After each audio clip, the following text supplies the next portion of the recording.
Oikein iloista sunnuntai-aamua kaikille. Ollaan täällä varsin mukavassa kelissä, Sauvossa, nauttimassa Finnspring Viestistä. Ja se avaa kotimaisen Viestiliigakauden, joten erittäin jännän äärellä ollaan. Tervetuloa kaikille lämpimästi mukaan lähetykseen. Joka eilen juoksi tuossa naisten elitissä. Sauvo on pieni ja ihana kunta Saaristomeren rannalla. Meillä on tilaa, luonnonrauhaa ja kattavat peruspalvelut sekä vain puolen tunnin matka Turkuun ja Saloon. Sauvo on erinomainen paikka lapsiperheille. Pienessä kunnassa on turvallista kasvaa ja perheiden tarvitsemat palvelut löytyy täältä aivan läheltä. Varhaiskasvatuksen tilanne meillä on todella hyvä. Meidän uusi päiväkoti valmistui juuri. Siellä on pienet lapsiryhmät, kodinomainen tunnelma ja aina aikuisen syliä ja aikaa tarjolla. Myös meidän koulumme on vasta uudistettu. Täällä voi käydä koko opintiensä eskarista ihan yläkouluun saakka. Myös koulussa on pienet ryhmät ja lämmin välittävä tunnelma. Sauvossa kaikenikäisten on hyvä elää. Monet etätyöntekijät ovat löytäneet kotinsa Sauvosta. Sauvossa olet osa yhteisöä. Täällä voit elää niin maaseudun rauhassa kuin lähellä kaupungin sykettä. Tervetuloa!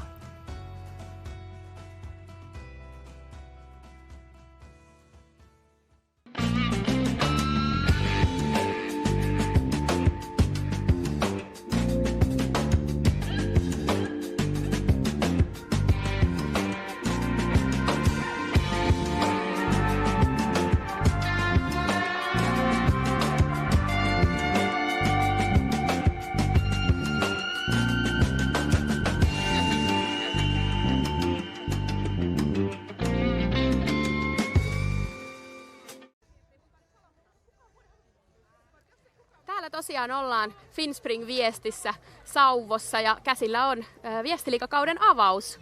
Millaisia odotuksia, Janne ja Timo, teillä on tälle päivälle?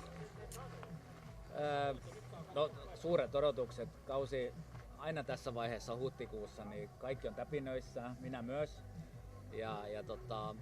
Meidän odotukset on matalammat kuin urheilijoiden, eli kauden ensimmäinen viestikisa, niin ja tiumilla lähestyy ja niin edelleen, niin mä luulen, että urheilijoilla on kyllä todella on pitelemistä niin sanotusti. Joo, ja olosuhteet tänään on todella upeat, eli aurinko paistaa ja niin kuin viimeisen päälle keli, tosi paljon joukkueita. Mielenkiintoa luo ehkä se, että meidän aivan terävin kärki tällä hetkellä valmistautuu maailmancupin avaukseen. Se antaa mahdollisuuksia tietysti myös ja tilaa tämmöisille kärjen takana oleville juoksijoille, mikä tasoittaa osittain peliä. Ihan niin kuin Janne sanoi, niin kierroksia varmasti tulee olemaan koneessa. Miten pidetään se pää kasassa ja suoritus niin kuin koossa koko matkan joukkueena, niin se on ehkä semmoinen tosi jännittävä asia myöskin. Joo, ja kyllä tämä maastohan on eilisestä osalle tuttu, tosi vauhdikasta, ja kaikki tuntee nämä Varsinais-Suomen maastot, mutta kuitenkin niin mä luulen, että taidot on monella vielä, ketkä asuu tuosta Loimaan pohjoispuolella, niin siellä on vähän lunta vielä, niin saattaa olla pikkusen vielä huteralla pohjalla. Et mielenkiintoista nähdä, mitä tapahtuu. Kyllä, ja me lähdetään sitten muuta kuin seuraamaan tätä kisan alkua tästä eteenpäin. Ja näin me tehdään ja me päästään ensin pikkasen kurkkaamaan tonne joukkueiden haastatteluja. Ennakkoon tässä kurkattiin vähän tunnelmia Kalevan Rastilta ja Tampereen Pyrinnöltä, niin katsotaan mitä näille joukkueille kuuluu.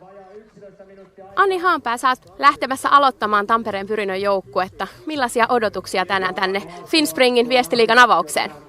Aika jännittyneitä odotuksia, että voi sanoa, että tämä on nyt semmoinen kunnollinen kauden avaus, ensimmäinen viestikilpailu ja se kyllä pistää aina vähän jännittää, että jäi kyllä yöunet vähälle viime yönä, mutta hyvillä mielin ja meillä on hyvät joukkueet, monta joukkuetta viivalla Pyrinnön naisia ja ollaan yhdessä valmistauduttu ja luulen, että me ollaan ihan valmiita tähän, että on kyllä kiva lähteä kisaamaan.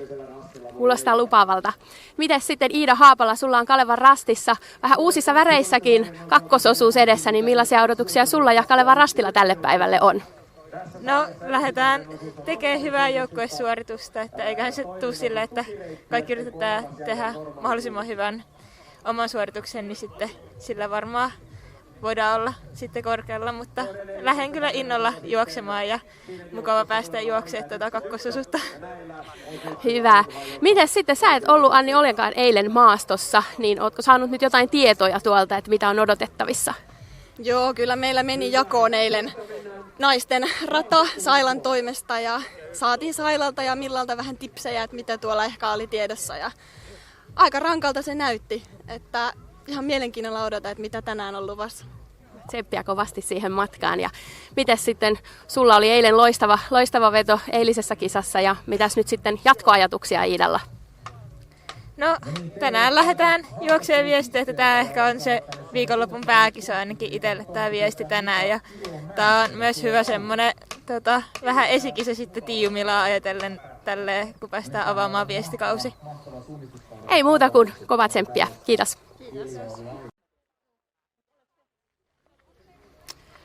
No niin, meillä on tässä naisten viesti ihan tuossa tuokiossa alkamassa ja ruvetaan jännittämään vähän, että kuinka siellä tällä kertaa käy. Niin viime vuonna kärkikolmikko, Tampereen Pyrintö, Rastikarhut, Paimion Rasti, niin onko näiltä odotettavissa tänä vuonna suuria näyttöjä vai onko se kenties jotain muita joukkueita, mitä Janne nostaisit esille? No kyllä mä ehkä nostaisin ennakkosuosikeiksi 3 muuta joukkuetta, eli näillä joukkueilla ei ole, no Pyrinnöllä ei ole ihan kaikki parhaat mukana, niin ehkä ykkössuosikkina mulla on Kalevan Rasti. Siellä 2 maajoukkuetason kovaa naista ja myöskin Siiri Silvennoinen viime vuoden Suomen mestari keskimatkalta, eli voi sanoa 3 maajoukkuetason naista. Ja sitten MS Parma, Enni Alava ja Maija Siano ja 2 viimeisellä osuudella Elsa Ankelo tiukassa paikassa aloituksessa, mutta hänkin alkaa olla kuitenkin ihan kovan tason naissuunnistaja. Ja sitten 3. ehkä vähän mustana hevosena niin toi liettualainen Iktisa, jossa on 3 liettualaista ja siellä on Liettua Puola kombolla ja kaikki 3 naista on maailmanrankilla 30 parhaan joukossa. Eli jos juostais jossain tuolla Malmöön eteläpuolella, niin he olisi kyllä ykkössuosikkeja, mutta tämä maasto saattaa tehdä heille tepposet. Tämä kuulostaa aika hyvältä veikkaukselta ja hyvät tärpit tästä, ketä seurataan sitten. Nyt kuitenkin aika moni maajoukkue urheilija puuttuu täältä, niin on jo ensi viikolla alkamassa Norjan maailmankappi ja muuta, niin millaisena sä näet tämän Finnspring viestin merkityksen tänään? No kyllä tämä tosi merkittävää. No kyllähän nämä kansalliset viestiliigat, niin ne on ensisijaisesti tärkeitä maajoukkueen takana oleville ja on hienoa silloin, kun maajoukkueurheilijatkin pääsee tulemaan mukaan, mutta just sille 2. ja 3. ketjulle, jotka on Suomessa sijoilla 10-100, niin heillehän nämä on tosi tärkeitä. Kyllä se nähdään osanottajamääristäkin tänään, että näihin viesteihin löytyy kyllä motivaatiota ja iskua. Kyllä, siellä on monella seuralla paljon joukkueitakin. Ja näin. Ja tosiaan naisten viesti lähtee liikkeelle 10.30 ja sitten seuraamme sitä ja ankkuriosuuden aikana ehtii sitten miesten viesti startata ja siellä 12.10 lähtöaika ja siellä seuraamme molempia sitten siinä kohti samanaikaisesti on meidän tämän päivän ohjelmassa. Viestiliiga tämän Finnspringin jälkeen jatkuu sitten kevätyöviestillä 5.5. ja sitten on Lakeuden viestiä siellä toukokuun lopulla. Ja sitten Jukola viesti totta kai suurena Venlat ja Jukola siellä kesäkuussa ja myös syksyllä on useampi koitos meillä hienoa viestiliigaa edessä. Niin me lähdetään tästä jännittämään vuorostamme tätä naisten viestejä ja päästään Janne sut sinne Timon kanssa studioon, niin ei muuta kuin oikein mukavaa kisapäivää. No niin, kiitoksia. 6 minuuttia lähtöön. Train brilliantly with Forerunner. See every running insight lit up on a bright AMOLED display. And get ready to be better for it. Only from Garmin.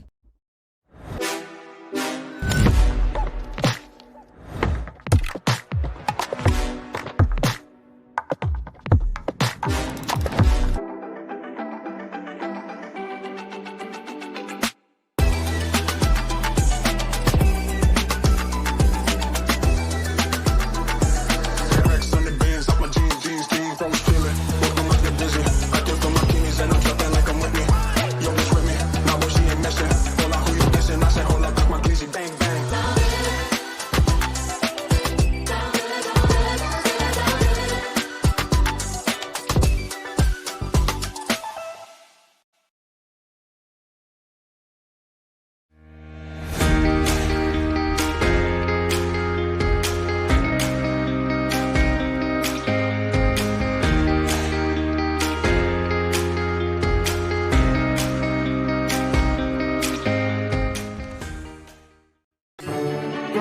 Sinä tekniikan alan ammattilaisena tai opiskelijana tiedät hyvin, että elämässä sattuu ja tapahtuu. Välillä mukavia ja välillä vähän vähemmän mukavia. Onneksi Insinööriliitto on olemassa, jotta sinun ei tarvitse yksin puolustaa etujasi. Liiton jäsenyys on työelämän vakuutus. Se antaa sinulle oikeudellista turvaa ja tukea. Keskity huolettomammin omaan uraasi, verkostoidu ja muista pitää myös hauskaa. Lue lisää ilry.fi. Maanmittausala on suunnistajalle hyvä vaihtoehto siksi, että tässä saa olla tosi paljon karttojen kanssa tekemisissä ja sitten pääsee maastossa kulkemaan työpäivien aikana. Kaikki, mitä pitää tietää metsästä. Milloin suoritetaan ensiharvennus? No ei ainakaan viimeisenä. Oikeaa tietoa tuottavasta metsän omistamisesta saat Suomen laajimmasta metsämediasta. MT Metsä.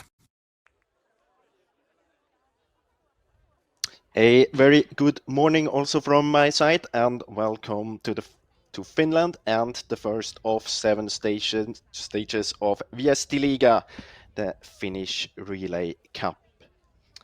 Today's race is held in Sauvo, a place with around 3,000 inhabitants, located approximately 35 kilometers east of Turku, so quite in the south of Finland and close to the coastline. First out, we will see the women for their 3 women relay here, and later on in the program we will also see the men's relay. They will be overlapping a little bit, so we will switch from the women's relay to the start of the men's relay and back. But now we already see the runners lining up here at the start. It will be a 3 women relay, as I said, with 3 times kind of a middle distance course for everyone to complete here. So the expected running time about 38 minutes for the women here.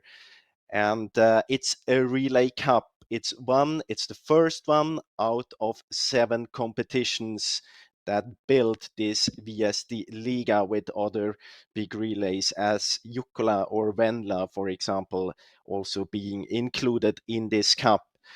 Last year, talking about the favorites, last year we had Tampere Pyrinto winning this relay cup, and we also had Rasti Karhut on second place. Rasti Karhut actually had 2 teams within the top 10 here, so they had a very strong growth of runners to these competitions.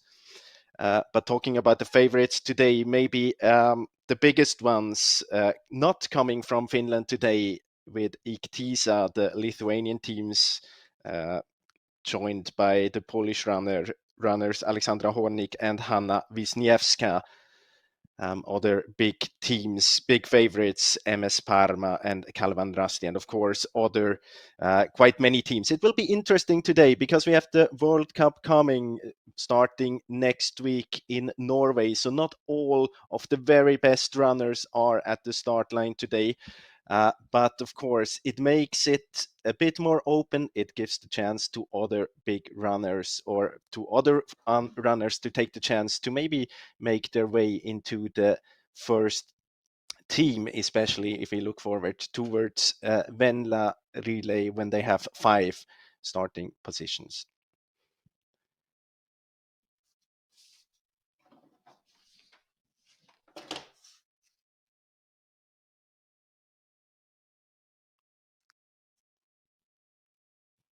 So we see here Kangas Alaska starting with Ulrika Uotila.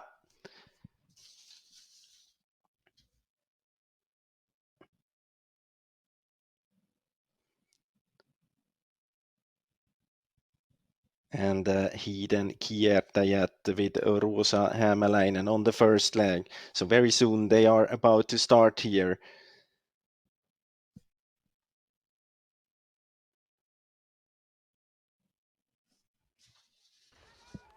And off they go. They're on their way now to this first leg of Viestiliiga, of this Finnspring relay. And as I said, about 38 minutes, quite a middle distance like competition is waiting for them. They are heading out into the forest right here. Then they will go to the left there and climb up a small hill there. about 20 meters to climb to the starting point. So it's a bit of a challenge in this semi-open area to get up there. You have to keep coordination, but at the same time, of course, you have to read the map carefully because there will be forkings right away after the start. So they have to be very careful. And as we know it from other relays in Finland, of course, they have many, many forkings. They have very careful with this. So it will be interesting right from the start here.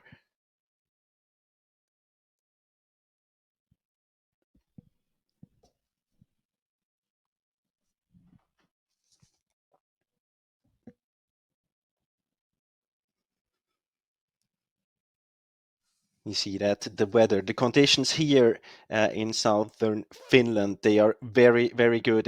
The sun is shining, but we have to keep in mind a bit more to the north in Finland, there is still snow. So a few of the competitors here maybe haven't been able to train so much in the forest without any snow. So they might be, it might be a little bit more difficult for them to keep the orienteering part, the technical part, because of course it's very hard to train this when you have snow in the forest. And here we see the lineup for the top teams. You see the last year's winner of Viestiliiga Tampereen Pyrintä starting with Anni Haanpää, and very strong runners, for example, for Helsingin Suunnistajia, the silver medalist from the Middle Distance at the European Championships last year, Eveli Kasiku, starting for them.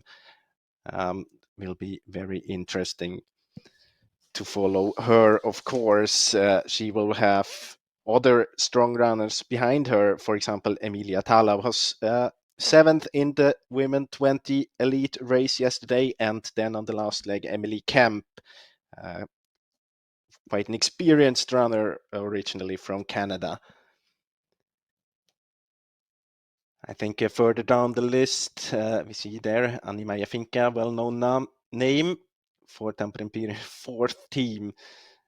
But other very strong teams, as we mentioned before, Kalvan Rasti with Siri Silvenoinen on the first leg, and then Ida Haapala, the winner from yesterday's long distance. They had a long distance race here in combination with this Finnspring, and Ida Haapala won this race. And on the last leg, they will have Mia Niitinen, who will also be starting at the World Cup, so a member of the Finnish World Cup team.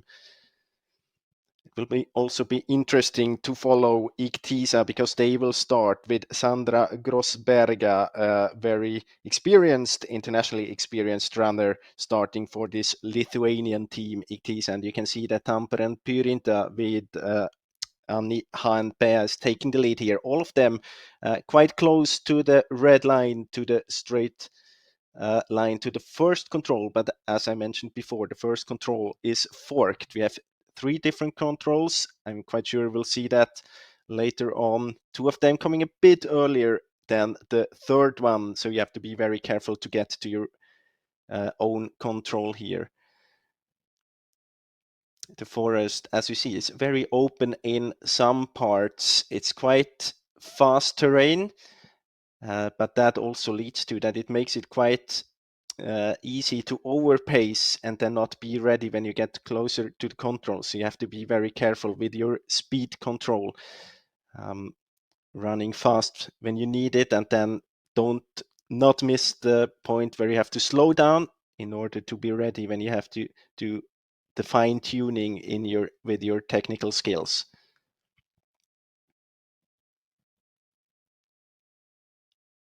So here you have the teams. It's mostly the top teams from last year's overall standing that have a GPS device. Not all of the teams have GPS devices. It's mostly the first teams of the top teams, and Rasti Karhut, the second team, as I mentioned before, finished 6th in last year's Viestiliiga, so a very good result for the second team for Rasti Karhut. Here you see the 3 different options. Unfortunately, we can't see which team that has which control, but you can see that if you have Control C, it would be an option to go more south So you can round this small hill, you could get to this vegetation border, and you can follow this one all the way to the control. But it's not many teams. It's Jämsän, Retki, Veitkot that choose to go a little bit more around, but not very consequent. You see that Helsingin Suunnistajat seems to have gotten their control. Also Tampereen Pirita. Very many of the runners heading towards this northern B control should be more of the runners that need this A control as well. And then of course we'll see who of them that needs to go to the C control. Iktisa very good there on the way to the B control. Here we see how they climb up to this small hill where we have the controls located.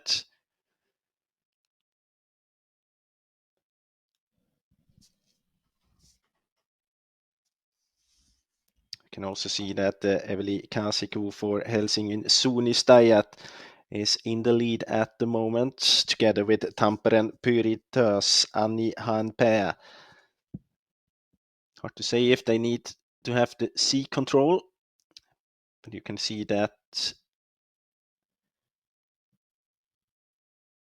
Jämsän Retki Veitkot is doing exactly what I was talking about before, following this vegetation border towards Control C. And then, of course, the control picking is quite easy from there. And you can see that there's already a small gap between Tampereen Pirita, Helsingin Suunnistajat, and the rest of the teams. And we also see that Iktisa actually got to the A control quite quickly. They are a little bit behind now, maybe 30 seconds.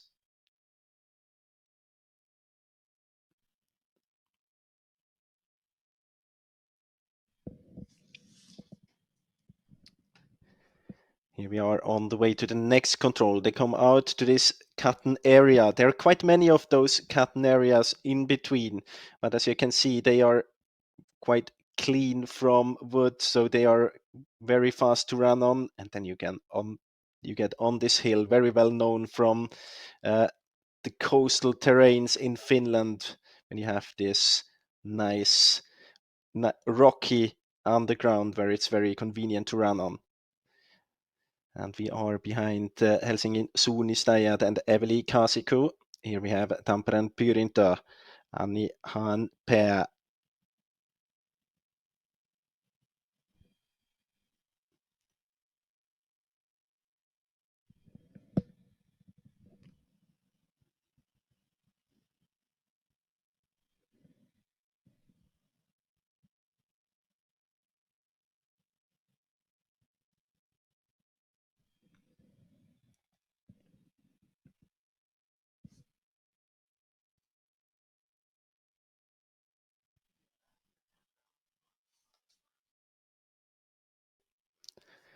So here we see them coming to the control, and you can see that they are on the hill here, and then they have to drop down. So you have to be careful where you go down. But of course, I mean, you have help from this cutting area, from this open area, in order to get the right distance. Then you only have to find the way to the left or to the right, getting towards your control. You can also see that there's no forking on this second control. We'll have no forking on the third and fourth control as well. My guess is that the course planner wants to get the speed really high here in this first part of the course in order to make the runner maybe a bit tired. There was a small mistake here. Maybe she missed to punch the control. Yes, indeed. Tampereen Pyrintä had to get back again. We see the other teams coming here. Kalevan Rasti in the picture. Now we are following them. In order to get the runners tired and maybe make them a bit less careful when it comes to the tricky parts where they put the forkings. So you can say that the forkings, they are in the most tricky part of the course. Now we are running behind the teams chasing Eveli Kasiku and Helsingin Suunnistajat.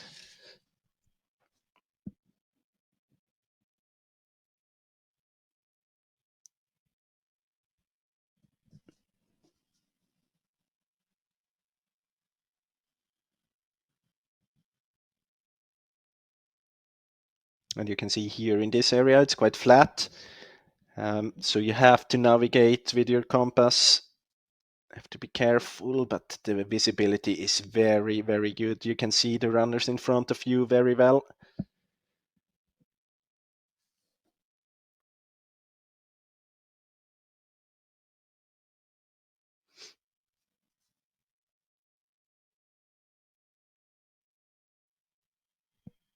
And here we have the GPS, so you can see that Tampere Pyrita was able to catch up again with Helsingin Suunnistajat. You see also the third team there, one of the big favorites for today, Iktisa, just a little bit behind, around 17-18 seconds behind the leading teams. So I guess that they even can see the leaders from where they are at the moment. Punching here, no bigger problems.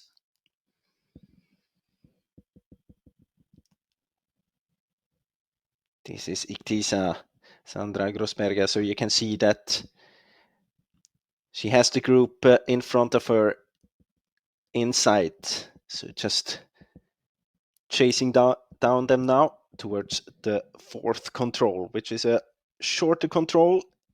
Get up on the hill here into this flat area, and it's the same again. The control is just on the border to the downhill. Have to be careful with direction, but she gets a lot of help here from the other runners around her. I see very good direction there from Helsingin Suunnistajat, Eveli Kasiku, and also from Tampere Pyrita.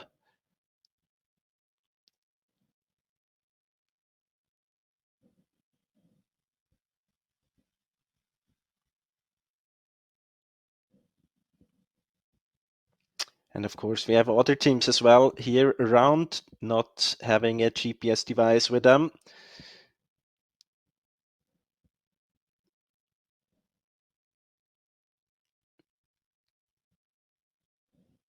See here, 8 teams within 30 seconds.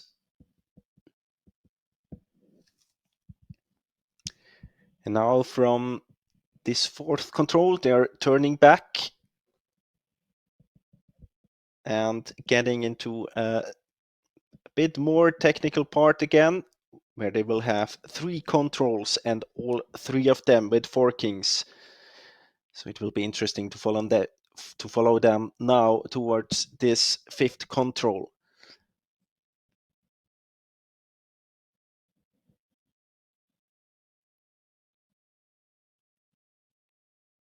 So see that there are kind of different approaches here. A few of the runners choosing to go out directly on this path, using it for both direction and to build up speed, and others, they run in the terrain. Of course, they know from before that it is quite fast in some parts, but not everywhere, as we can see here in the picture. Heading into a green area, you can see there on the map. And then from there, they have to climb up a few meters towards this next hill where we have these 3 coming controls.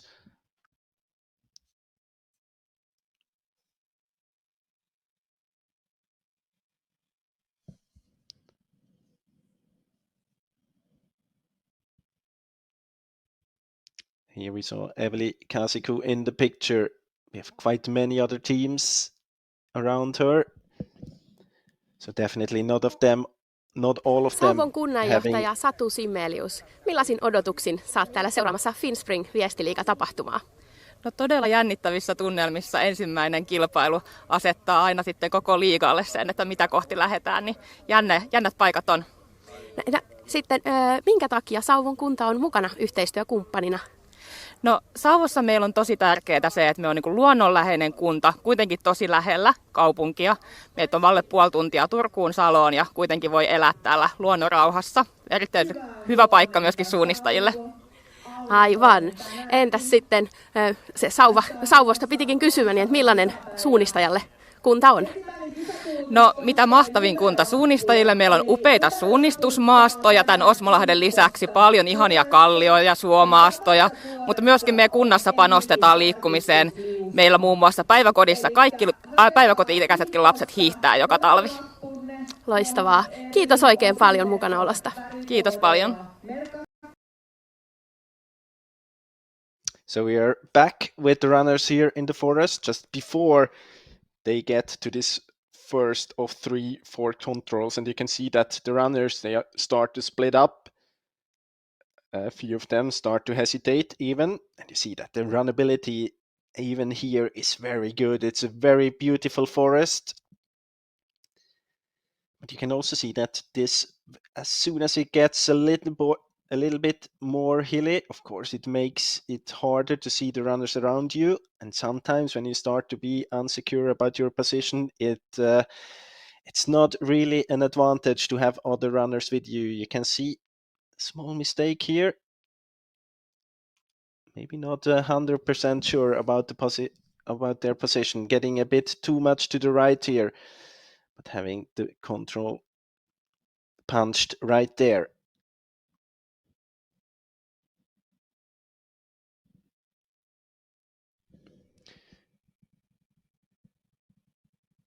So this is maybe of all of these 3 controls, 5th controls, the slowest one, the slowest option, because you have to go to quite a lot to the left from the runner's running direction, so to the west, and because you make a turn there, you have a small loop. This is the outside of the loop, so it's a bit more distance to go, but they will have shorter options later at 6th and 7th control. You see many runners coming here. It makes the situation a bit more nervous, and that's something that's very specific, very typical for a first leg, of course, in a relay. And you have to keep in mind, I mean, this is in other competitions, when we follow the World Cup races or the championships, all of the runners are very experienced in both international races and these national races. But here it's a bit of different situations. Many of the teams, they have younger runners in the team. A few of the runners, as we were talking about earlier, they are not at the starting line because of the coming World Cup race. So it's not all of them that are so very experienced. It might be the first time they're running in the edustaja first Lars team. Lönnqvist, millaisin odotuksin olet tullut seuraamaan tätä Finnspring-viestiä tänne tänään? Ensinnäkin tietysti mielenkiinnolla odotan. Tämä on valtavan suuri tapahtuma täällä Sauvon kunnassa ja uskon, että tämä sääkin nyt suosii, niin tulee olemaan todella jännittävä ja mielenkiintoinen urheilutapahtuma. Näin varmasti tulee. Minkä takia Gant on lähtenyt mukaan yhteistyökumppaniksi? Me ollaan aika monessa urheilulajissa mukana tukemassa suuremmilla ja pienemmillä panoksilla ja tämä oli aika helppo. Me ollaan Rastipiikkiön kanssa tehty yhteistyötä jo pidemmän aikaa ja nyt kun tällainen isompi tapahtuma saatiin tai he saivat aikaiseksi, niin ilman muuta tämä vaikuttaa siltä, että on. Ja nyt kun katsoo ympärille, niin on ihan oikea panostus. Loistavaa. Yes, kiitoksia oikein paljon tästä haastattelusta. Kiitos. And you can see in the picture here, we are back with the GPS that Helsingin suunnistajat Eveli Kasiku had a really good short loop here and no problems at all. So the gap compared to the other teams is now at around, let's say 20-25 seconds, but we can also see that Iktisa is still there as one of the teams, of the leading teams here, and also Suunto Jyväskylä with Veera Klemetinen she had a good race yesterday as well, came 3rd in the long distance, and Jyväskylä, we can say that they have quite a strong team as well. They have Klemetinen on this first leg, then they have Janina Donner, who got 28th yesterday, and on the last leg, they have Teresa Janosikova, the Czech runner, with a bronze medal from last year's European Championships in relay. So very strong runner on the last leg there for Jyväskylä. And back in the picture, we are with Eveli Kasiku for Helsingin Suunnistajat. See that she is in the lead now. No other team to come. Here we have them. And the gap is almost half a minute. But now they head out to this open area. And then, of course, they see each other again. So we have Helsingin Suunnistajat, Suunto Jyväskylä, and then Kalevan Rasti. Iktisa in fourth. And Jämsän Retki Veikot in fifth. Lahden Suunnistajat in sixth position.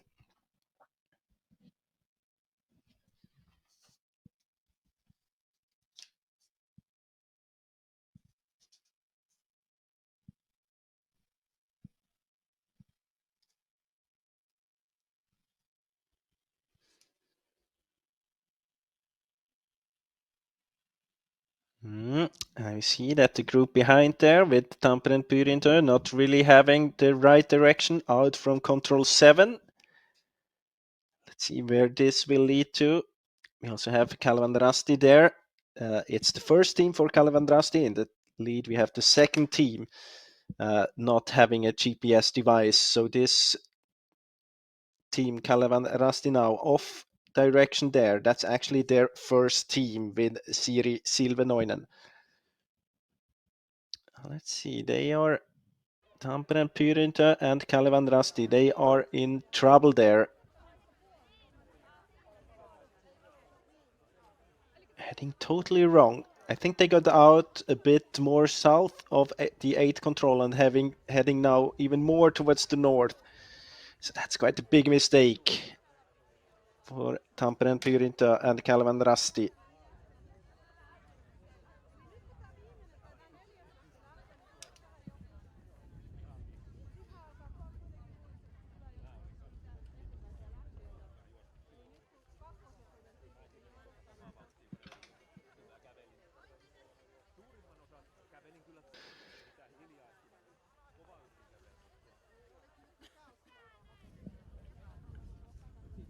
Now we see that there is a longer leg waiting for them towards the 9th control. Just get a little bit up the hill there at control 9, but not all the way, with 3 shorter controls at 9, 10 and 11. And you see that Tampere and Pyrintö and Kalevan Rasti, they now heading back to control 8, so they kind of figured out the situation there. But of course, they lost a lot of time if you compare now to the leading team, Helsingin Suunnistajat. I guess it's almost 3 or 4 minutes. You can see that Iktisa heading towards the street there. At the same time, Eveli Kasiku is going straight, heading into this little greener bit there.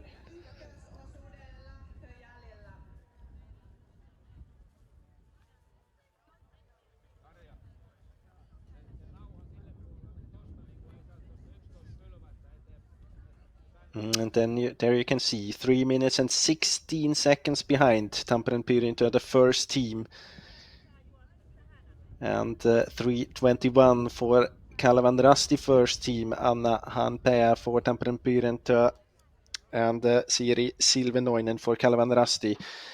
Big mistake towards the 8 control. Actually, they had the most difficult part of this loop they had done, because towards control 8 they could just follow direction out to this cutting area and then more or less follow this cutting area towards the control. So it's quite an easy control to get, but of course if you are off direction, that makes it much more difficult.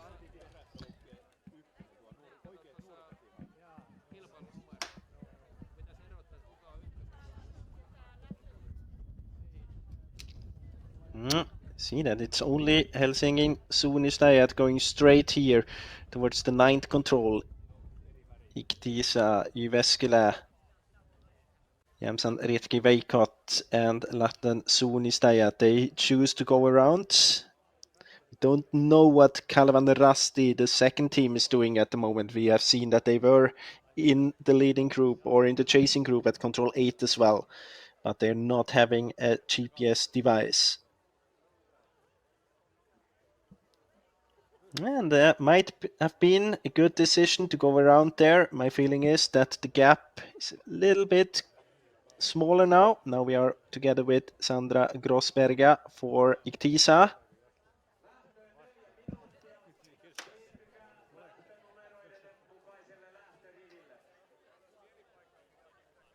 Following the track on the GPS, we can see that Eveli Kasiku continues to go straight up the hill, and at the same time Iktisa is continuing to run around. You can see it here. I'm wondering if Kasiku isn't heading up a little bit too much there. She's already a bit too high. Maybe she gets control over the situation again when she is between those two small hills. This might be the chance for Iktisa and Sandra Grossberger to get back and catch up with Eveli Kasiku.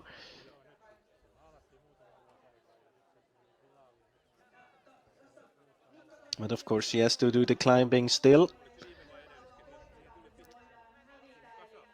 And Kasiku is definitely not to do any more climbing from here.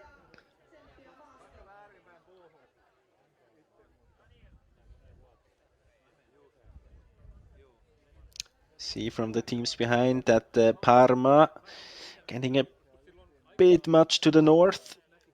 Maybe heading to this path. Also Lynx and the teams behind, they are in the footsteps of of Helsingin Suunnistajat, choosing all of them this straight option. And you can see that Iktisa now is able to catch up again together with Helsingin Suunnistajat.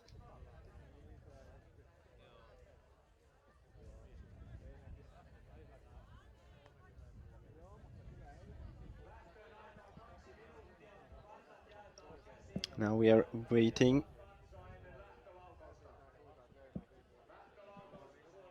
for the runners at control 10, I guess, at the first TV control.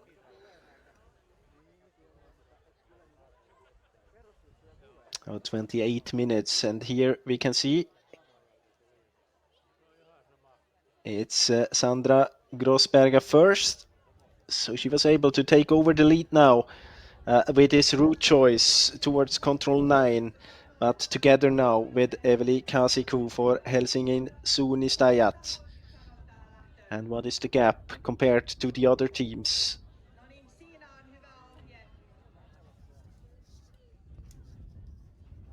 We're waiting for Jyväskylä.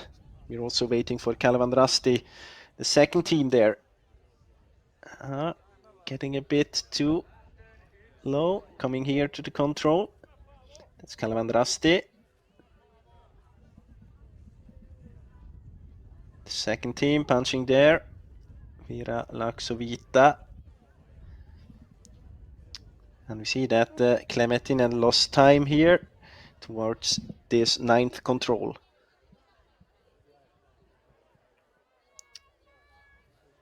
So we have a gap between the first two teams, 30 seconds ahead of the chasing group with Kalevan Rasti, Jämsän Retki Veikot, Suunta Jyväskylä and Lahten Suunnistajat. All of these 6 teams within 42 seconds. And here we have the short recap with the straight route choice of Eveli Kasiku. Here I think they made the difference, Iktisa, when they were going around, staying there, and maybe Eveli Kasiku heading a little bit much up the hill.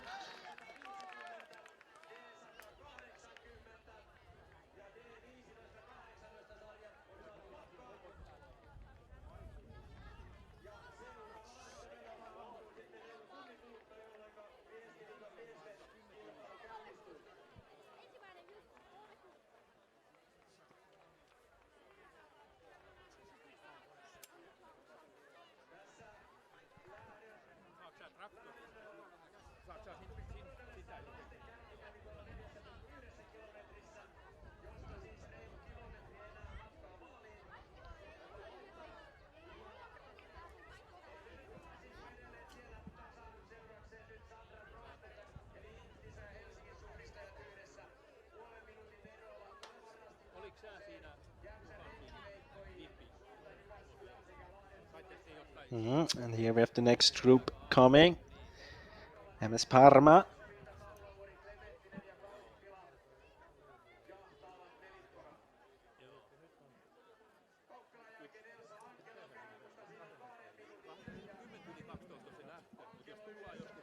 MS Parma, Parigas second team.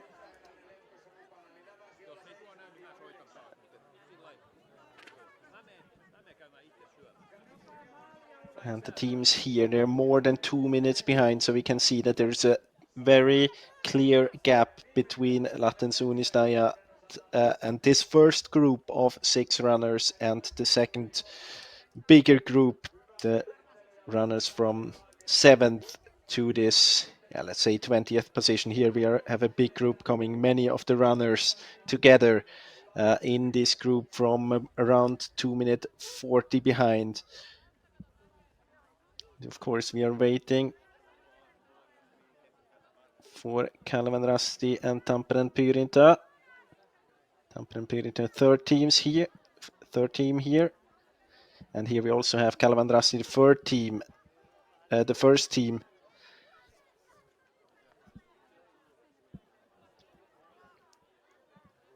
Uh, 3:36 behind the leaders. Still, of course, most of this gap coming from the 8th control.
Here we see also the first team of Rastikar, the team that has finished second in the Relay Cup last year, Jenny Ojala, but already 4 minutes and 30 seconds behind.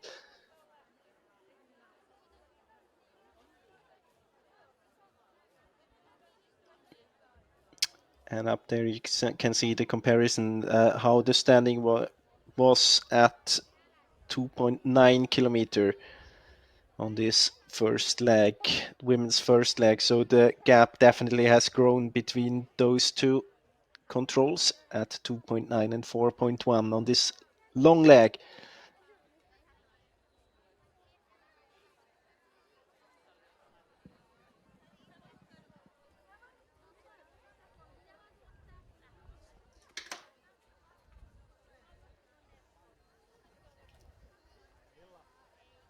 And here we see the recap now, what happened after the 11th control. The two leading teams, Helsingin Suunnistajat and Iktisa together, choosing quite a straight option, heading towards this vegetation border, following it a few meters, climbing up the hill there. As you've seen before, the top of the hills, they are very good when it comes to runnability. You also see that the teams behind, they chose quite a similar option.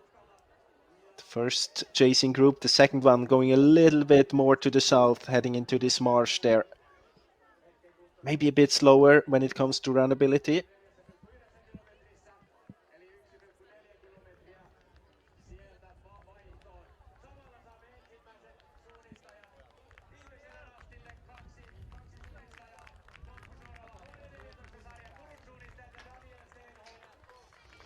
And now they have the last forking waiting for them at control 13, and 13 is the second last control. So very soon we will have the changeover to the second leg,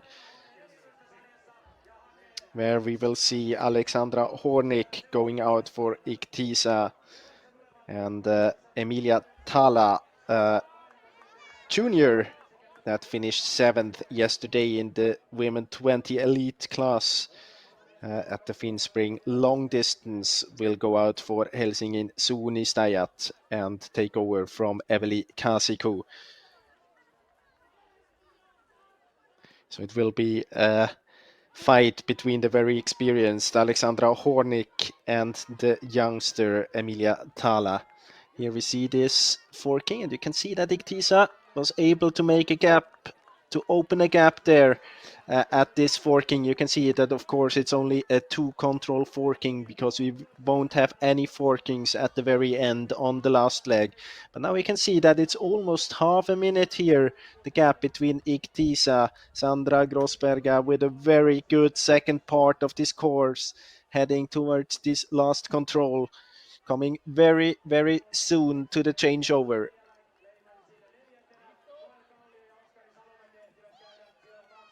We have, of course, other relays, other classes going on here, as we can see. But here she comes, Sandra Grossberga, the first runner on this first leg. And you can see the time, 37 minutes and 14 seconds. A bit faster than the expected running time of 38 minutes. And here the second team, Helsingin Suunnistajat, with Eveli Kasiku heading towards the changeover.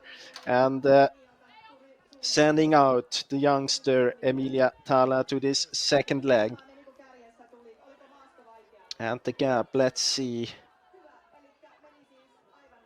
It's almost half a minute, or it's quite exactly half a minute. All of it opened towards this second last control, this forking there at control 13. So it was a decisive forking for them.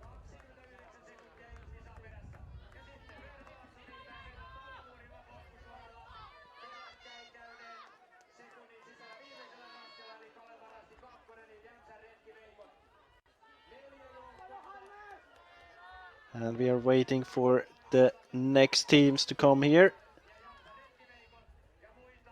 We have Kalvandrasti's second team, Jämsän Retki Veitkot, the first team, 1 minute behind. So the gap a bit closer compared to the second team, Eveli Kasiku, but Sandra Grossberga was also faster than Kalvandrasti second team and Jämsän Retki Veitkot first team here on this very last part.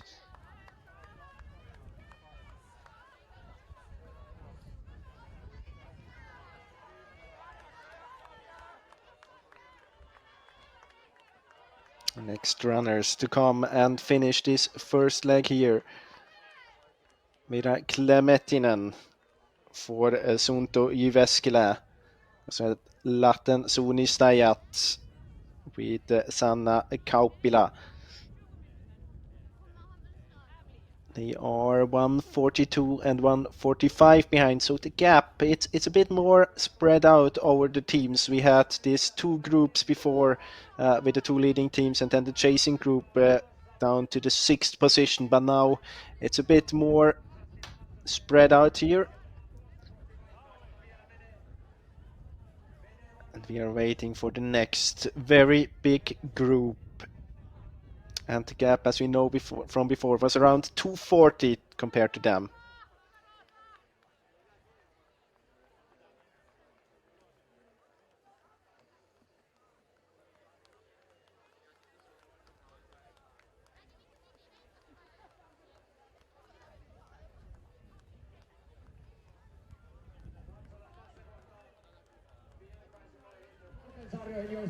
Okay, Sandra Grossberga, you did a great job today, and in which points in the forest did you notice that you were in the lead?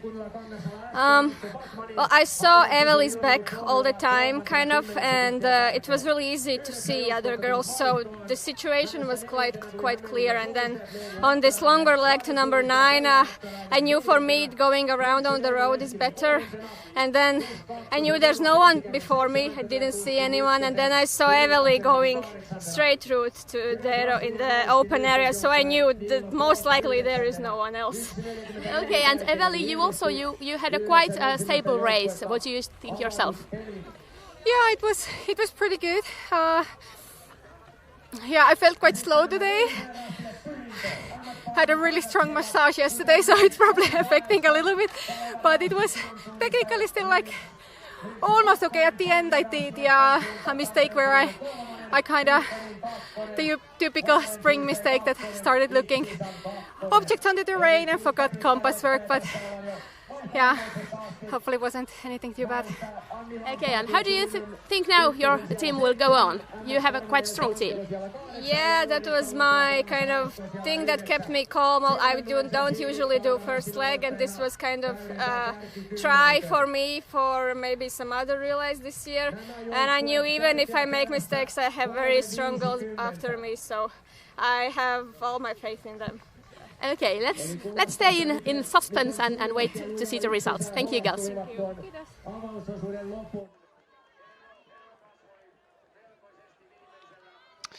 So back with the coming teams here, this big group approached the finish with around 3.5 minutes behind. We had the first team of Tampere and Orienteering coming there at 3:50 behind, and we also had Kalevan Rasti, and both of those teams with a big mistake at control 8. Interesting to hear from Grossberga and Kasiku.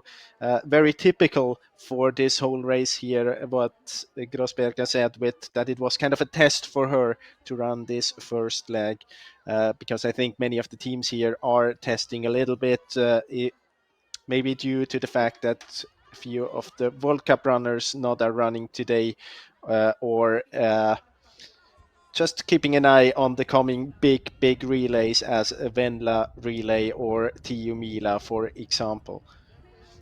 And also interesting to hear from Eveli Kasiku that she felt slow due to a strong massage. It might show as well that this race here today is not the big focus for her. The big focus will be next week with the World Cup competition. Otherwise, she would have chosen to maybe have this massage on another day, I guess.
Here the standing after the first leg with the teams we saw here.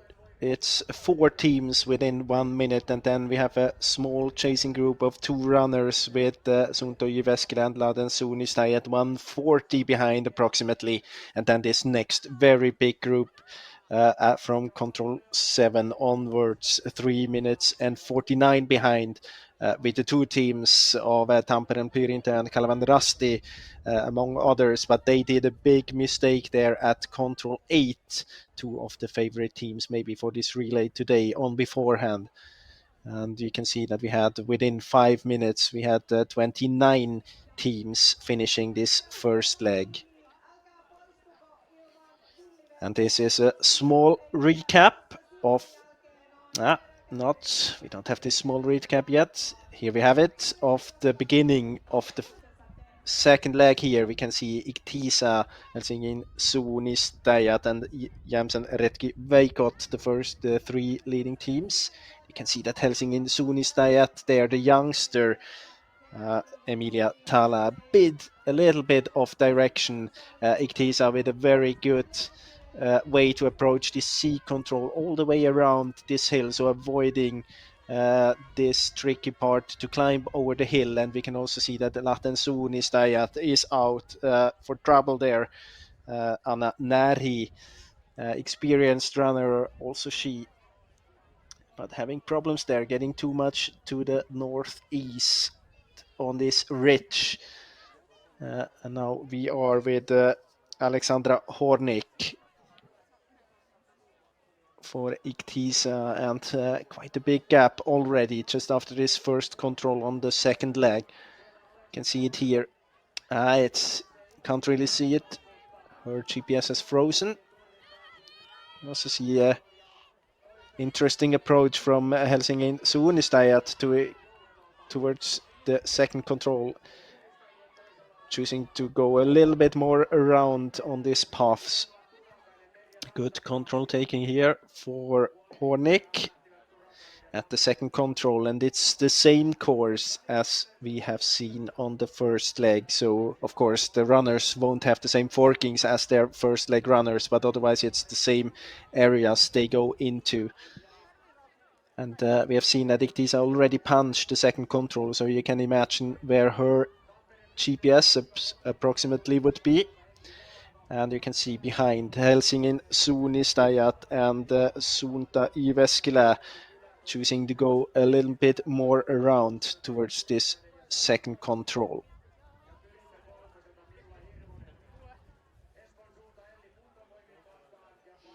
Back with Ichtisa heading into this forest bit, into this very flat area towards control 3.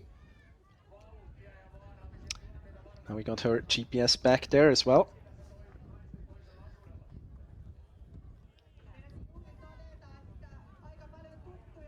You can see that Laden Suunnistajat, Anna Närhi, was able to get things under control again after the problems she had at the first control.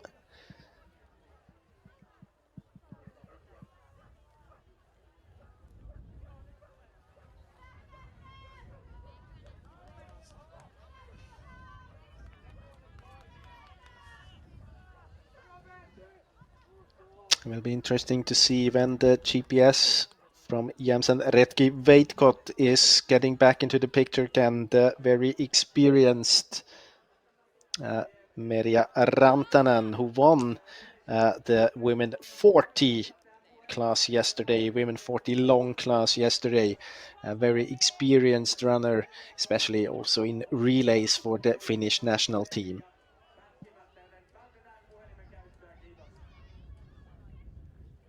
You can also see that Helsingin Suunnistajat and Suunta Jyväskylä, they split it up there towards the second control.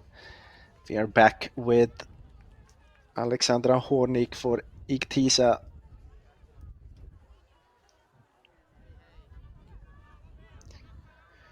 Towards the fourth control.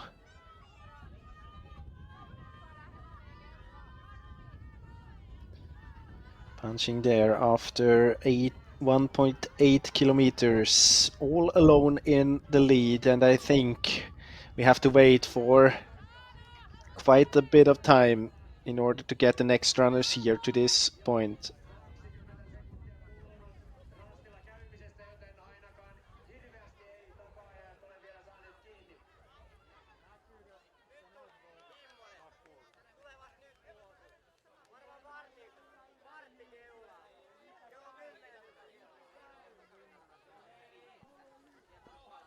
Here we have them. We see that the Helsingin Suunnistajat really was saving up there, going all the way to the street. You can also see how Merja Rantanen for Jämsän Retki Veitkot choosing this small track there in order to get out of this cutting area.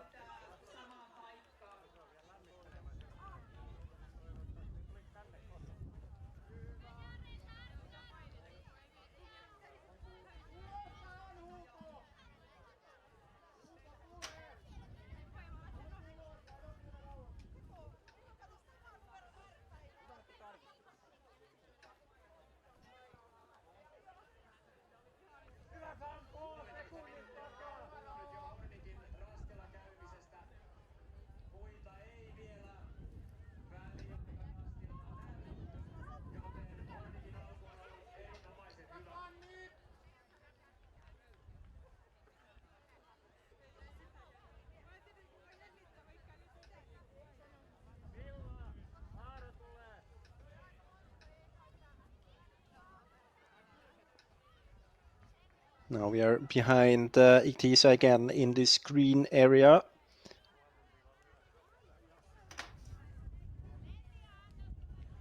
Approximately halfway towards control 5.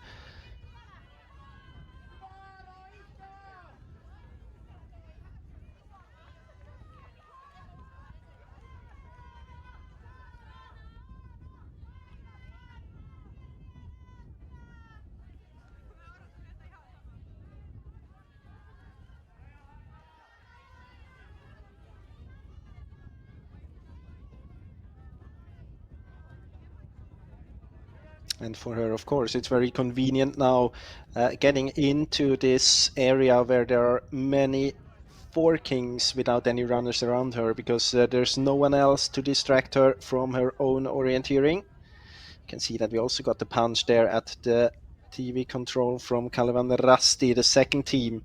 Venla Turakainen punching there for the second team of Kalevan Rasti. 2 minutes and 46 behind, and now we got Jämsän Retki Veikot, Merja Rantanen, 3 minutes and 7 seconds behind.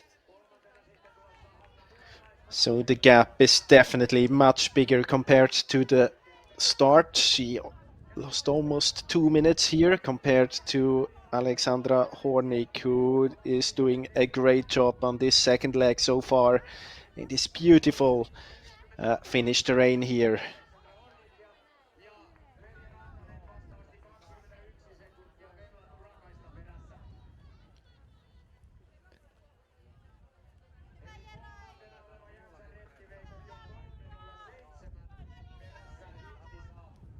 And you can see that first of all, we can see that we don't have a GPS still on Kalevan Rasti's second team, but we can also see that the group, there's a big group coming. Here we have them in the picture, chasing the 3 teams in the top. And the gap between this group and Merja Rantanen is around 1.5 minutes, I would guess. Yeah, a bit more than 1 minute at least. Punching there, yeah, 1:15, 1:16 down to Ida Haapala for Kalevan Rasti, the first team. And Haapala actually one of the runners having quite an okay start here, because she went out 4 minutes behind Hornig, so not very much bigger the gap now compared to the start. Lost around 25 seconds on this first 4 controls on the second leg. And Anari as well, we have seen that she was doing a mistake at the first control. And Tampereen Pyrintä Lotta Karhula lost 2 positions as well.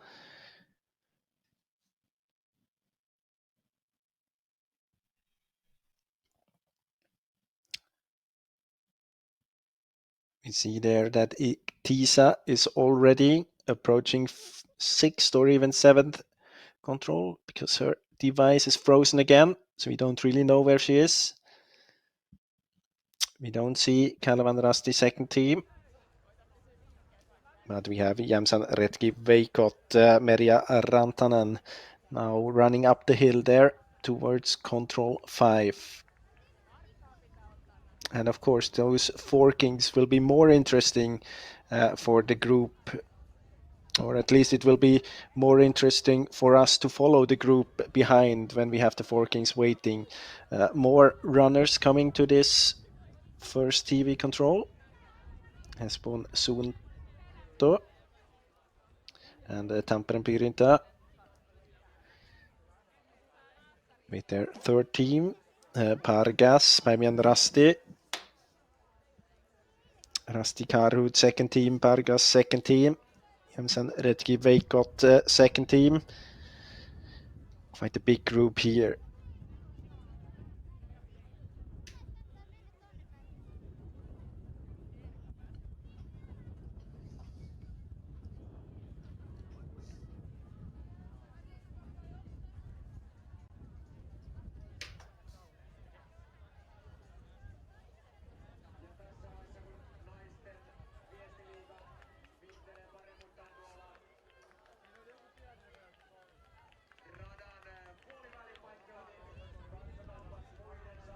Now we are behind Merja Rantanen.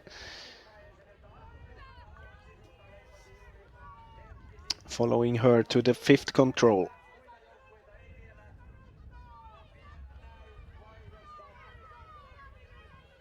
You can see that she is having map contact and then lifting her head again in order to see all the features coming in front of her.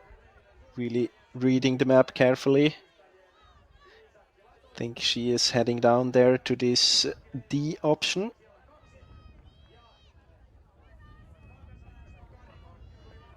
A little bit of hesitating here.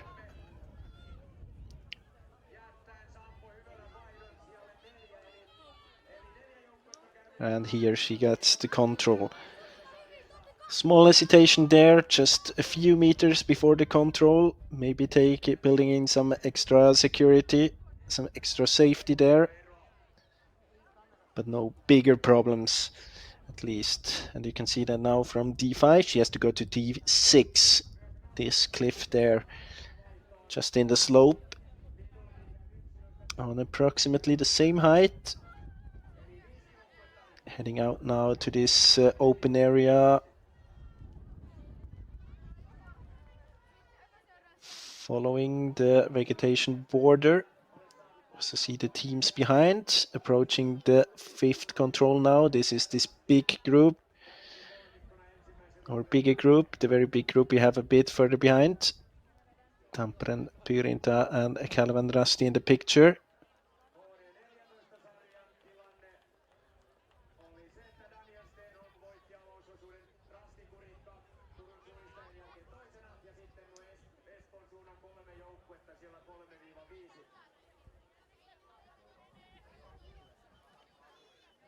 Now following Kalevan Rasti's second team here, we haven't heard GPS on the screen, but we have the one from Tampere and Pyrinta, you see there to the left.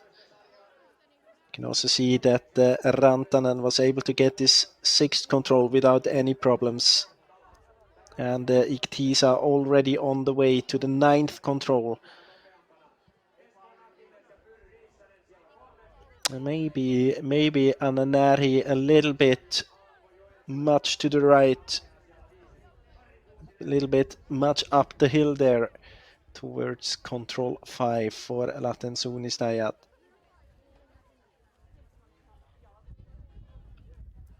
Same for Espoon Suunta.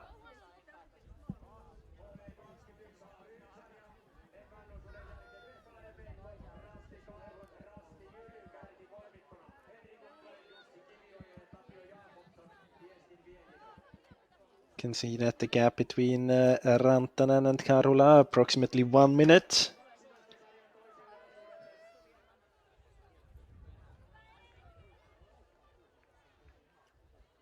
It was almost 1.5 minutes at control 4, so good part here from Lotta Karula for Tampere and Pyrinta.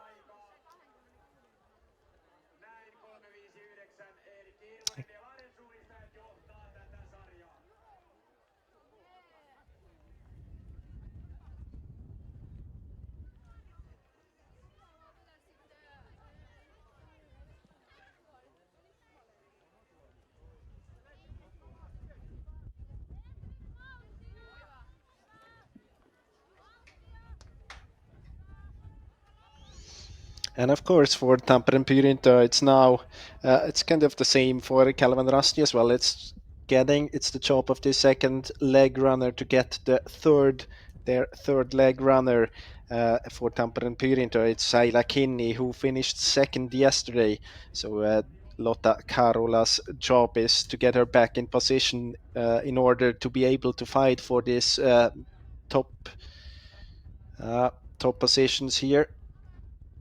I don't know if the gap compared to Ihtisa is too big already when you think about that fact that they have Hanna Wisniewska on the last leg. But for sure to be able to fight for a top 3 here today.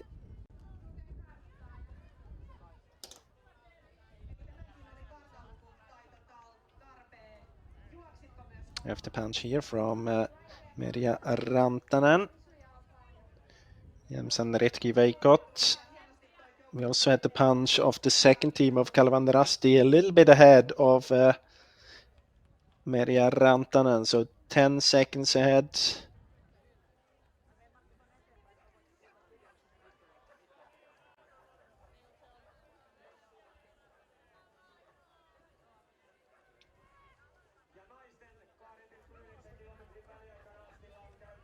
Here we have her.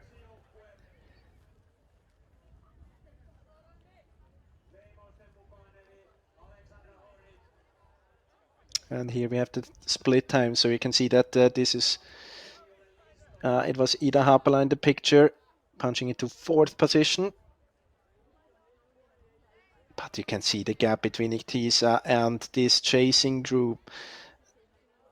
It's more than 3 minutes. And here we have Lotta Karhula, 4 minutes 24 behind. So you can see there, 7th position. That's the number that Kalevan Rasti first team was able to catch here on this second leg. If any Jaleva as well here for MS Parma, 4 minutes 44 seconds behind. And we are waiting for Laten Suunnistajat and Helsingin Suunnistajat, the teams that did well on the first leg. But of course it's hard, it's tough for the junior Emilia Tala to perform well here in the elite class. Here we have her, 5 minutes and 20 seconds behind, so she lost 6 positions here on this first half of the second leg.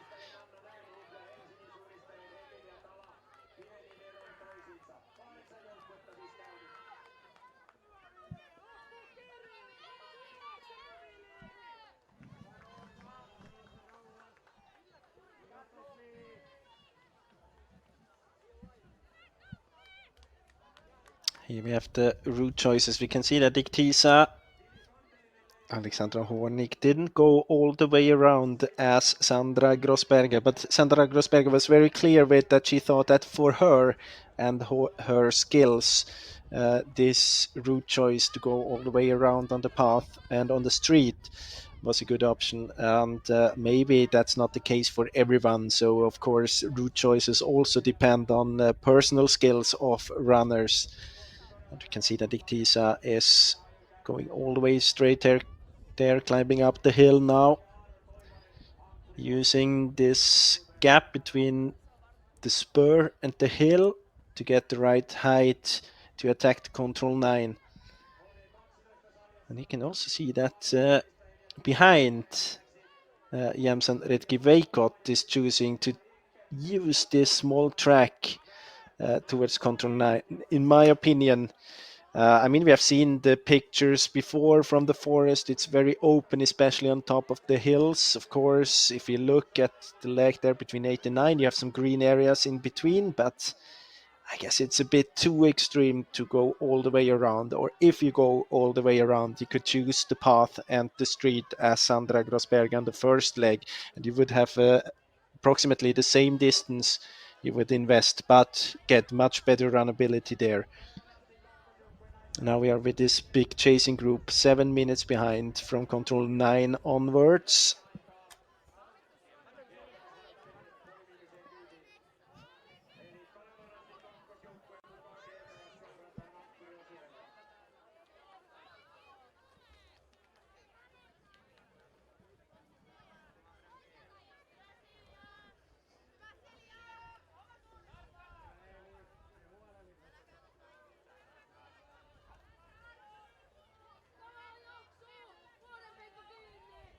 And now we see that Alexandra Hornig is doing a mistake. I mean, she did everything right. She went up the hill there. She was between the hill and the spur, got the right height, continued a little bit, didn't go the distance, and now she's hesitating a lot. And maybe she gets a hint there from this cliff where she could be. See if she... I mean, she was climbing a lot already. she should be able to understand that she's too far up the hill. Let's see now, going towards the control at least. Maybe she gets the bigger cliffs there, this group of cliffs. Of course, that helps. I think she got control over the situation now, but I mean, that's a time loss of, let's say, 40 seconds to 1 minute.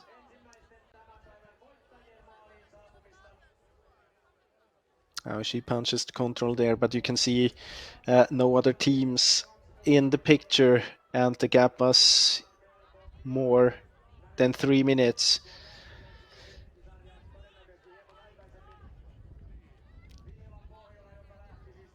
She would have needed to spend quite a lot of more time there in order to open up again for the teams behind for Kalvanrasti. But of course, we didn't have the second team for Kalvanrasti in the picture because we don't have her GPS device, or we don't have Herb having a GPS device on herself. And here we are with Hornick to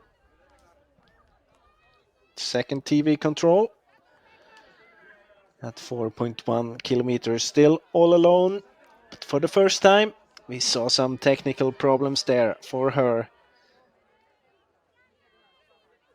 Let's see if that has an impact on her self-confidence on this last bit of the course. It's approximately 10 minutes from here to the finish.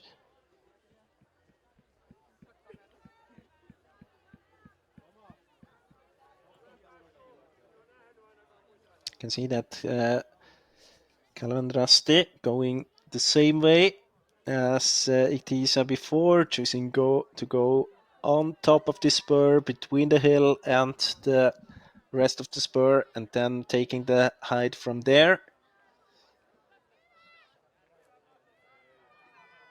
Tampere and Pyrinta seems to choose to run around this first hill.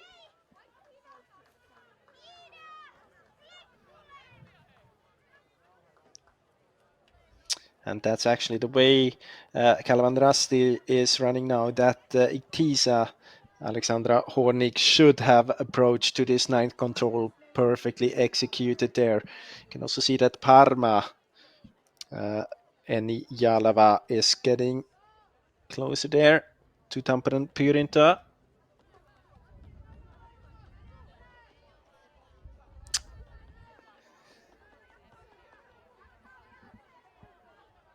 Here we have Kalvanrasti's second team, Venla Tuurakainen.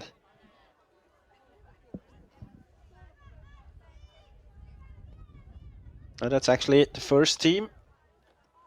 It's not Tuurakainen, so it's Ida Haapala.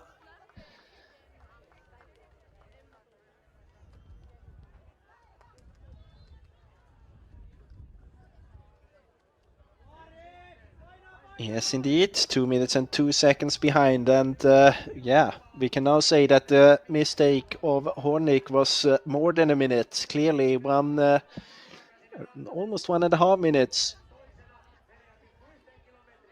And there is Venla Tuurakainen for Kalvanrasti second team. She was more or less together with Jämsän Ritki Veikot and Merja Rantanen after 2.9 kilometers.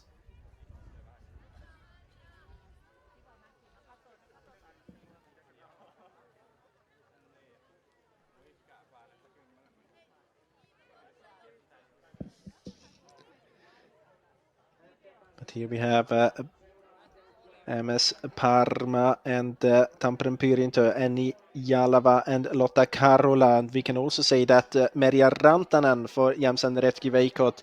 We've seen that she was taking this route choice where she went on the small track all the way around, a bit more to the north, that she lost quite a lot of time doing that. So now we got Tampere and Pyrinta and MS Parma together into position 3 and 4. Still waiting for Kalvanrasti's second team, Venla Tuurakainen. Can see all of the teams there. Other teams also choosing to take this small track a bit more to the north.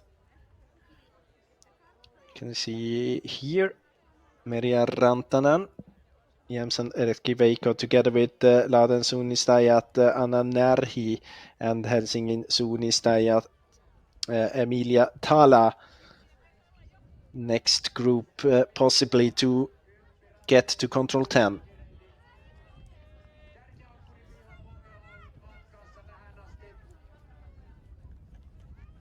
Still a question mark on second team for Kalvan Rasti. I think she's here in the group as well. Venla Turakainen, yes indeed. But they lost time.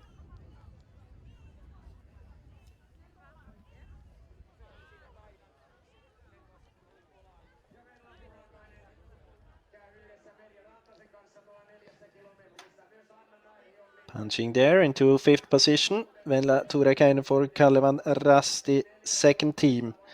And Merja Rantanen, Anna Närhi for Jämsän Retki Veikot and Lahden suunnistajat, and also Helsingin suunnistajat, the first team now, the top 8 here within 4 minutes and 49 seconds behind the leader, Iktisa, Alexandra Hornik, and you can see that there's still a big gap here, the tail of the runners, 1 minute. So it's around 2.5 minutes between Iktisa and Kalvan Rasti. And then approximately 1 minute between Kalvan Rasti and Tampereen Pirito and MS Parma.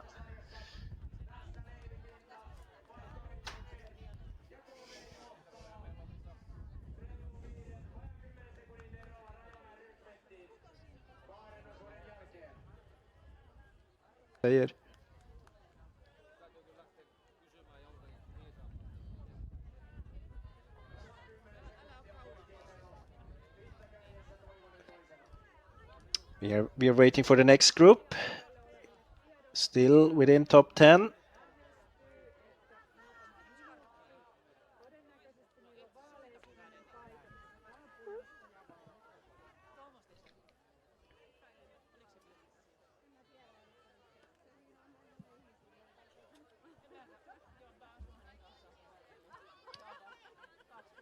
Here we have them. It's Paimiana Rasti. It's Pargas.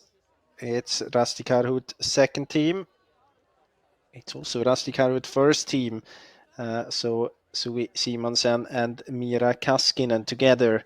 And then we had Sunta Jyväskylä and Nina Donner. Lost a lot of time. They had a really good start on the first leg there.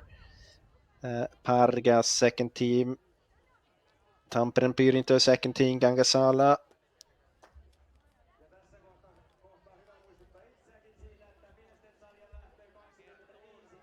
Soon to come there.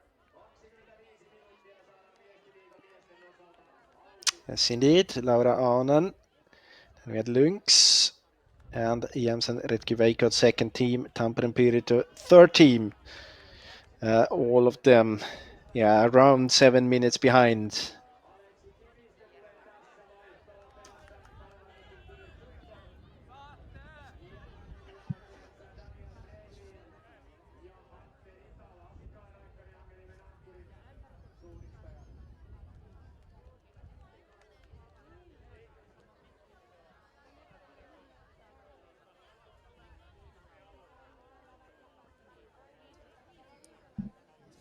And we see that Iktisa's and Kalvan Rasti's GPS device, they are frozen there on the top of the hill towards control 12.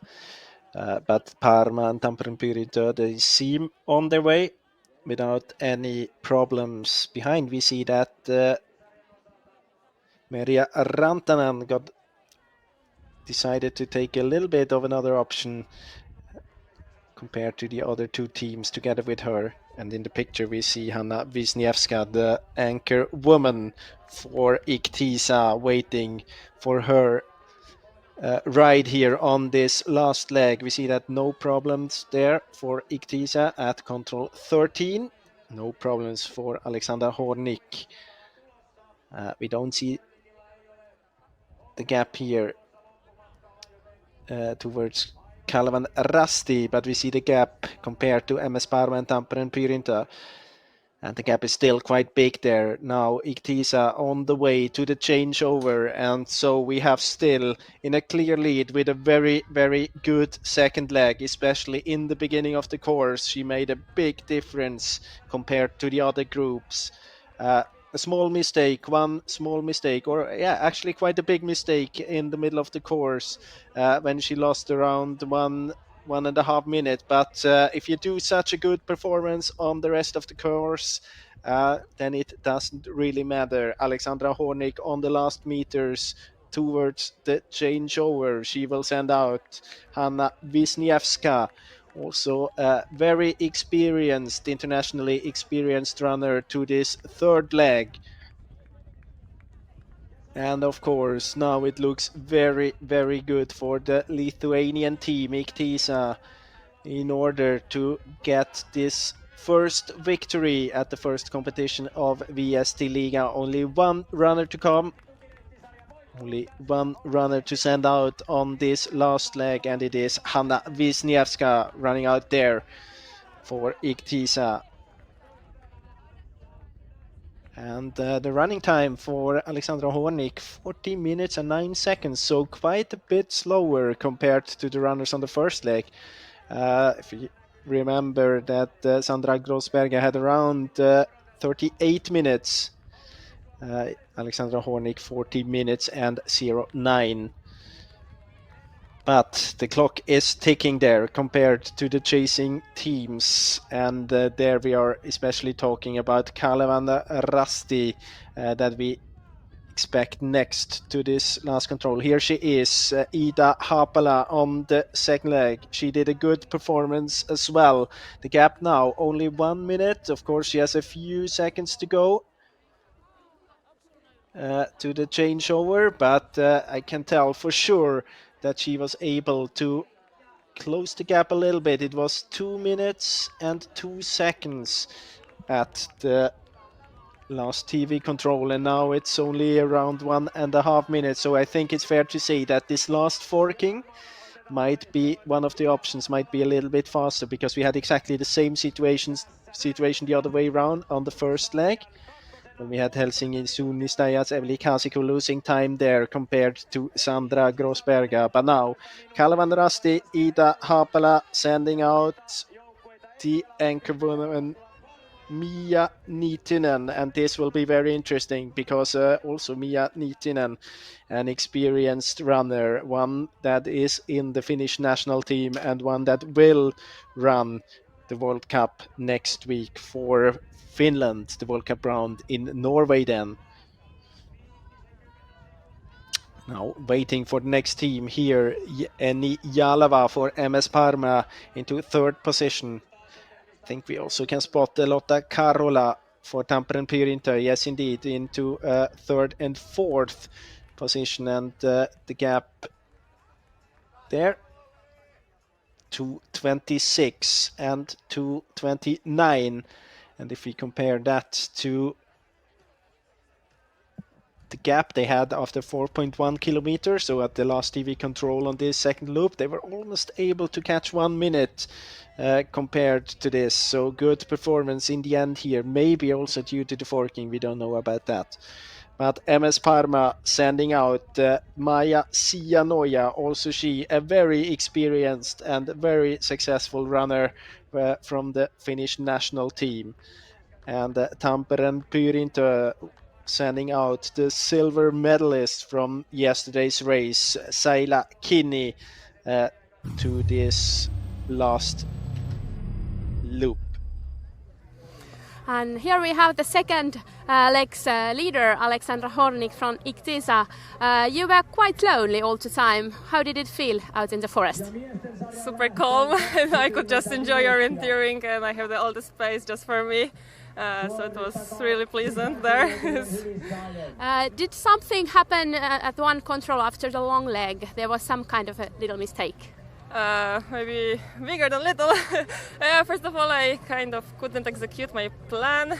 I think the tiredness started influence this, and also near the control I was too high, and I realized that pretty late. So that would be huge time loss there. But still, I didn't panic there, so I'm happy about that.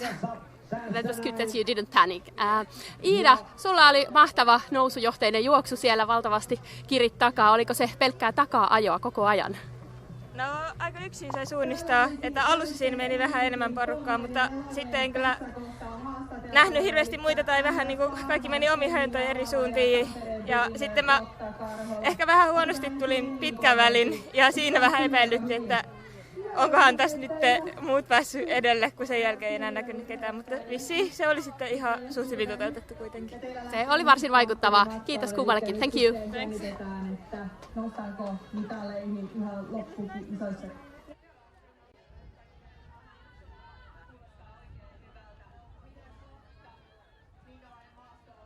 So back here at the changeover, we also got Jämsän Retki Veikot Merja Rantanen into the finish. Kalvan Rasti second team, Venla Tuurakainen, Helsingin suunnistajat Emilia Tala. And now just there punching for Lahten suunnistajat Anna Närhi. And the gap there, yeah, more than 4 minutes up to Iktisa.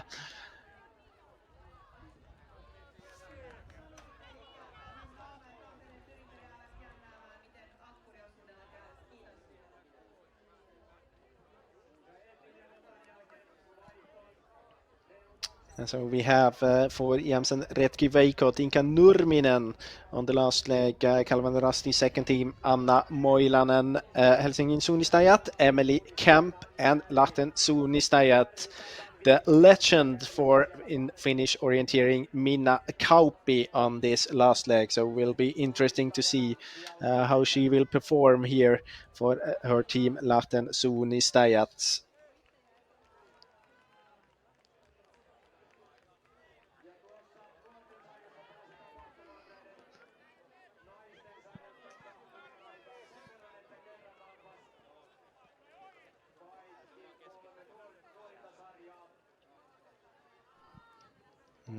Also Rasti Karut, first team, Mira Kaskinen to the finish.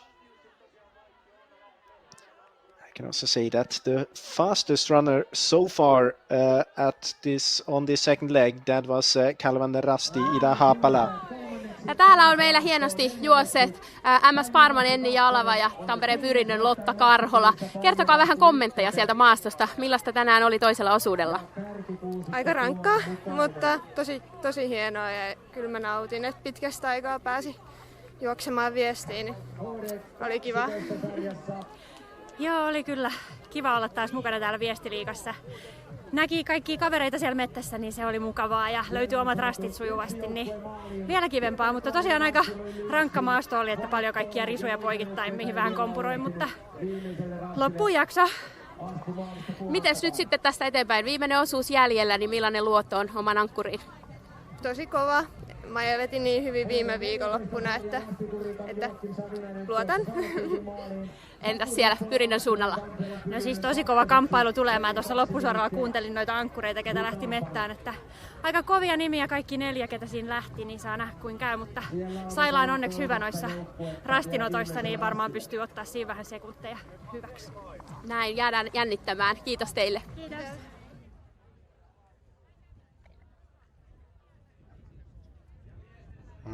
In the meanwhile, we got other teams to the finish here.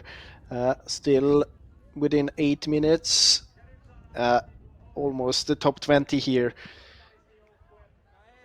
And the last leg runner, Hanna Wisniewska, has been out for 8 minutes and 11 seconds now.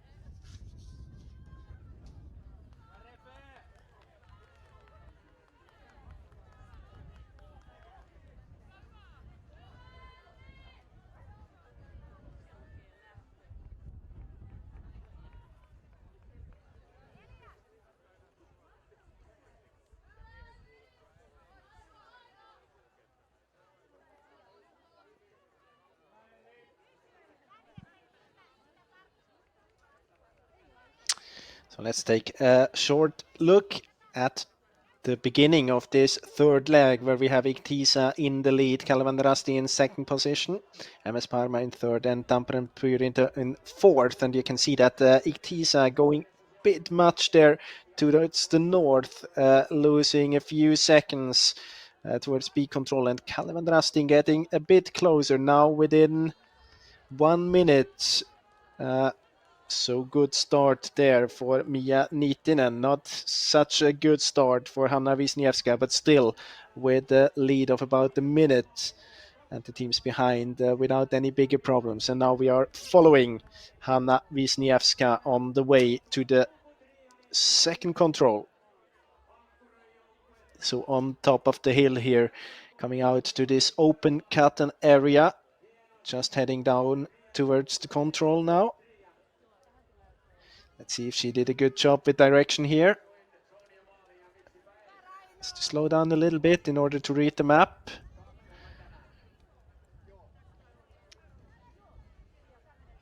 But no problems. You can see the control here. So good control taking here towards control 2. And now she can run over this curtain area towards this flat area at control 3. Again, it's exactly the same course as we have seen on the first 2 legs, with other forkings, of course, and no forking at all at the second last control.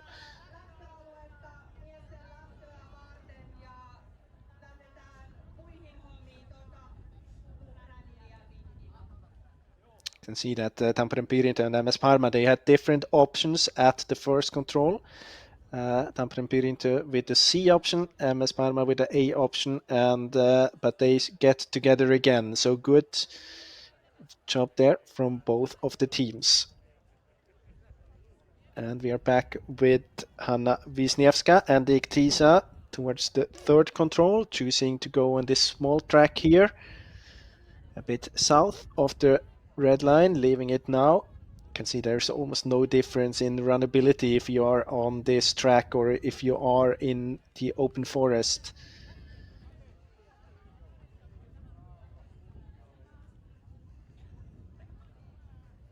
Very soon she will cross another small track.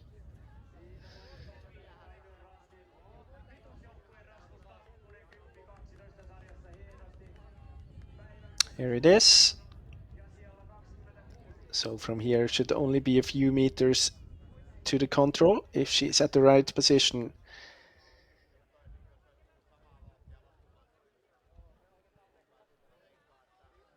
That looks very good for Iktisa and Hanna Wisniewska. I'm not sure if Kalevanrasti has the control there at control 2. It looks to me as if struggling to find the control there. Mia Niitinen, I think she's out in problems there actually, because MS Parma and Tampere Pyrinto,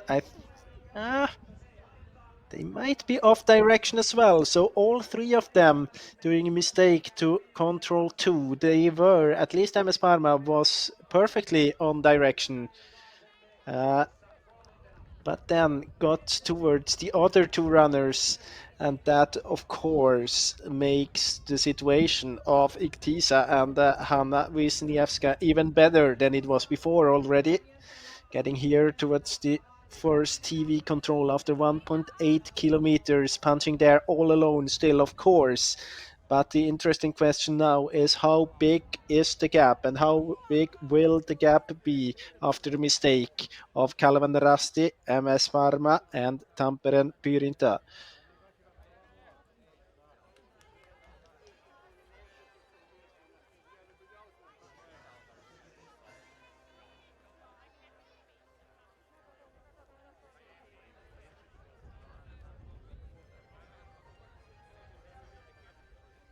Here we can see it in the recap. So the gap was only 1 minute between Iktisa and Kalevanrasti, but then she was so close just before the control. She changed direction, and my feeling is that maybe the other teams got a glimpse of her there in going a bit more to the left. That's of course the disadvantage of good visibility if you see the others doing mistakes and just follow. And here we are with Tampere Pirinto and Saila Kinney on the way to control 3. I think if the camera would change situation here, we can see the other runners as well. This is MS Parma and Maja Sijanoja.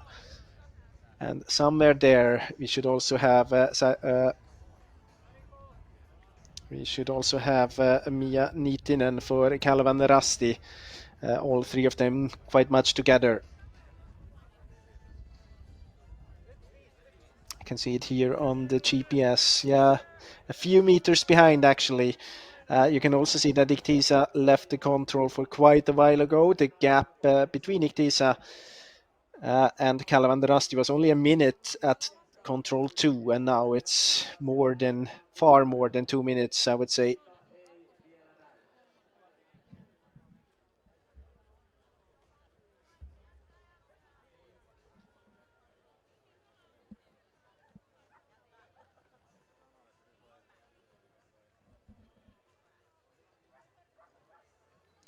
So here we're looking for this chasing group with 3 runners.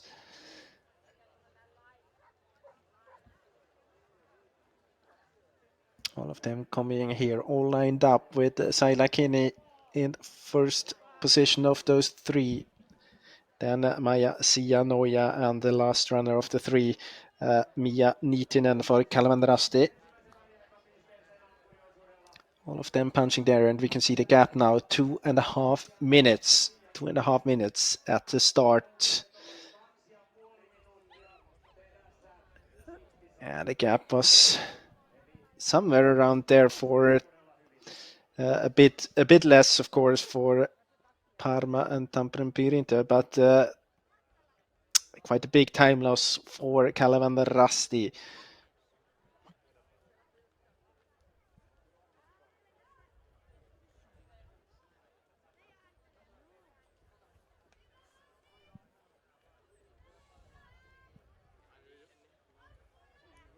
So the gap for Ida between Kalvan Rasti and Iktisa was 1.5 minutes at the start. Now it's 2.5 minutes, so about around the minute mistake there at this. Oh, a bit more, because we have also seen a mistake in the beginning of Iktisa, so quite a big time loss there. And now we are waiting for the next teams to the 4th control, first TV control. We see in the picture that it has to be Laten Suunnistajat. Of course, there can be a few teams in between as well. For example, Kalvan Rasti without the second team, without the GPS device. But here I think we have Laten Suunnistajat and Minna Kauppi towards this first TV control. Yes, indeed. So a good start for Minna Kauppi.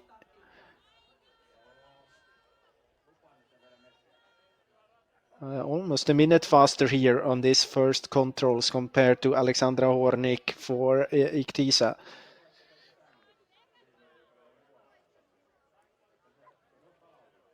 And we also had the Jämsen Retki Veikko Tinka Nurminen there. Around 25 seconds behind.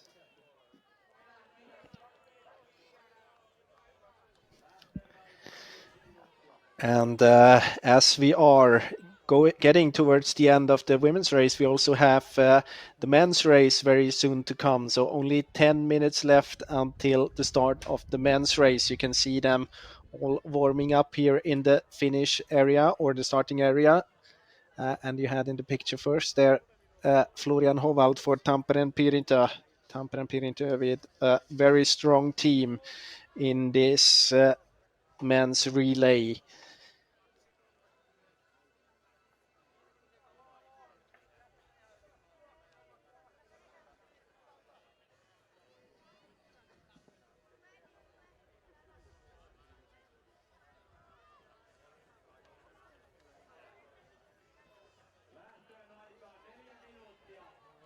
And here we have the start list. KV, the winner of the overall cup last year with start number 111, sending out Alexander Kratov, the by far strongest runner of their team here today. Might be other teams that have more competitive teams at the starting line here. You can also see all the others, as I mentioned before, Florian Hovald, the Swiss international for Tampere Pyrintä. We have for Kalevan Rasti, Santeri Kirjavainen, 20 years old, quite well yesterday in the race. Other very strong teams, Ikalisten and Nouseva Voima with Teemu Oksanen, also he one of the runners that will be starting at the World Cup next week.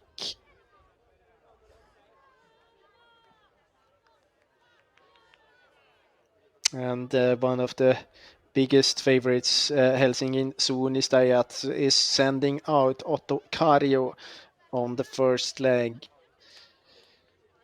I'm sure we'll see the lineup later on, just at the starting line again. Here we have them, or a few of them waiting. It's still some few minutes to go. We had Alexander Kratov there for KV in the picture. Finished his elite career on international level. Helsingin Suunnistajat finished second last year in the cup, sending out Otto Kaario. See that they have a strong team with Vili Kangas and Einari Heinoro on the second and third leg. For Paimien Rasti, we have Lari Takanen, 15th at the Sprint Championships last year in Finland. Turun Metsenkävijät sending out Jussi Suna on this first leg. And here we have for Ikalisten Nouseva Voima, Teemu Oksanen, as I said before, also he will be starting in Norway on next weekend. Navi finished in 6th position in the overall cup last year with Vinsky Malinen. And then the Swiss international Florian Hovald for Tampere Pyrintä. Tampere Pyrintä will have later on Severi Kymäläinen and Aleksi Sorsa on the leg there. Daniil Fomin starting for Turun Suunnistajat. Philippe Fonarx, a Swiss runner for Lahten Suunnistajat on the first leg for his team.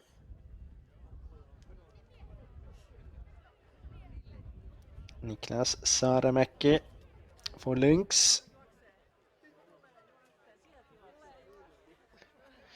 And in the second row, we have Kalevan Rasti as well with Santeri Kirjavainen. As I mentioned before, they have strong runners on the second and third leg with Jere Pajunen and Maxime Roturier. They both performed pretty well yesterday in the long distance race.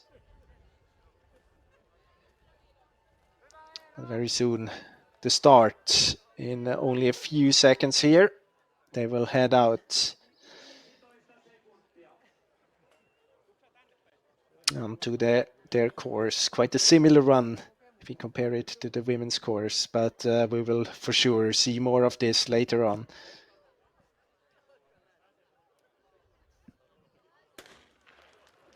And there they're off, heading into the forest as well. The same for the men, heading up just the hill there. Have to climb around 20 meters to the starting point, and then having a forking right after the start.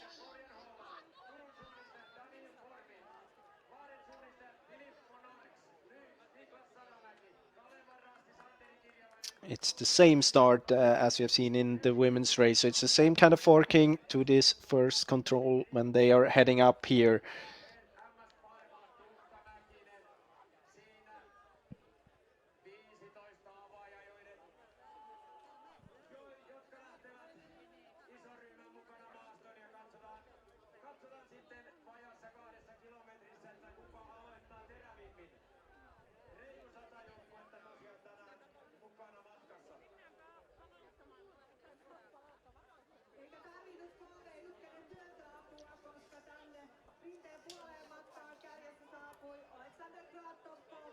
As you can see, it's many teams running this men's relay. That's of course good for us, especially in the beginning of the competition when we see many teams heading towards those 3 forkings at the same time. It gets the situation a bit more nervous for the runners, which of course makes it more difficult for them to navigate to their controls, more difficult to get to stay cool in their head and really do the job all the way. And back with the women's race, we see that Iktisa is having small problems there towards the 5th control.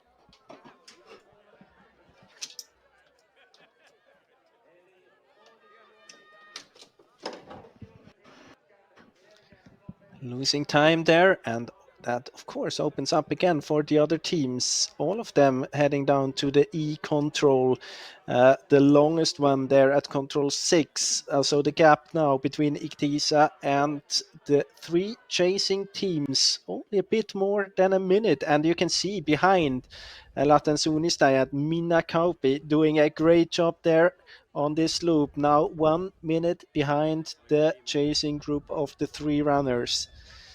So Minna Kauppi is continuing doing a great job there. 2 minutes and 29 behind.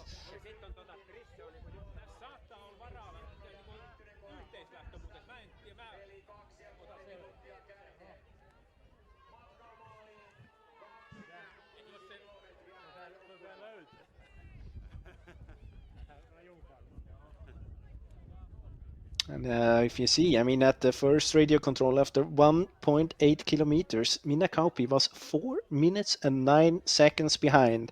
Now the gap is only 2:29. So if she continues like this will become a very interesting finish here. See all of the teams heading towards the same route here.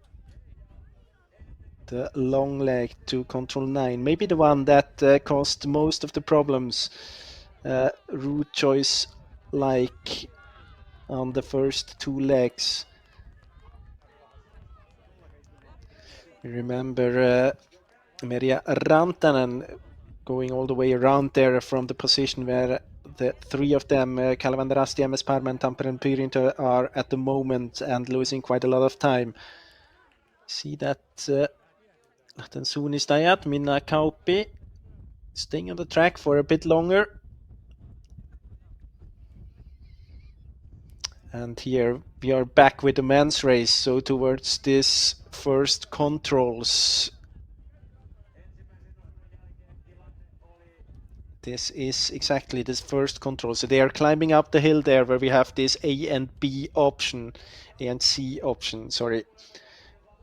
And you can see that they should split up into 2 different groups, one going a bit more to the left and the other one going to the right. We have Ika Listen and Kovi in the picture. Teemu Oksanen and Alexander Kratov punching there at the first control, no problems at all. Så at Helsingin Suunnistajat och Tokario.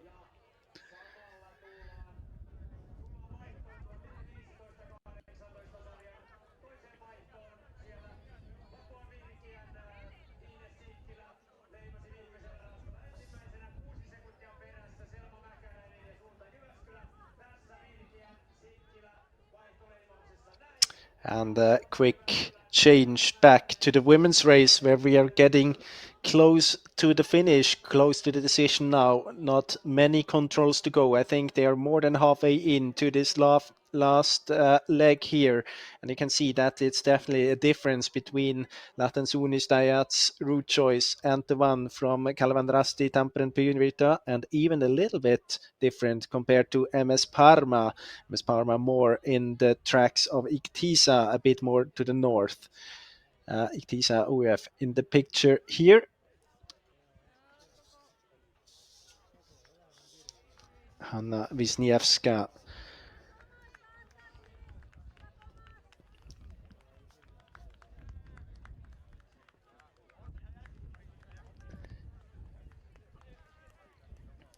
Here in the just below this hill, she has to climb up later in order to get up to the 9th control, where you have seen her teammates having problem on the second leg, Alexandra Hornig, but she decides to go a bit more around, not climbing over the hill there, between the hill and the spurs, but run around and just take the climbing in the very end. You can see it here to the left. She will very soon get up the hill. Now she starts the climbing.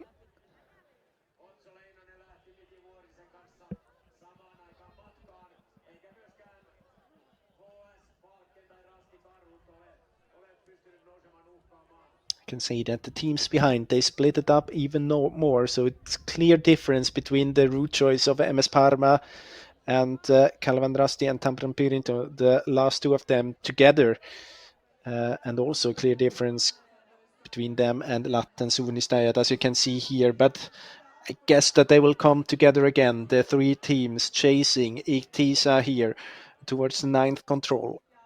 And you can see that Minna Kauppi is continuing to catch time, to get closer compared to the other teams. It was more than a minute before. I think it's less than a minute now. So she has a great speed there, the 41-year-old, 9 times world champion, Minna Kauppi. Now let's take Iktisa to this second TV control here after 4.1 kilometers. We know that from here it's a bit more than 10 minutes to the finish, so not very far to go from here. Hanna Wisniewska punching there, and let's see, the clock is ticking. We have the three teams here all together lined up. MS Parma, don't think that I see Calvandrasti, but they should be there as well.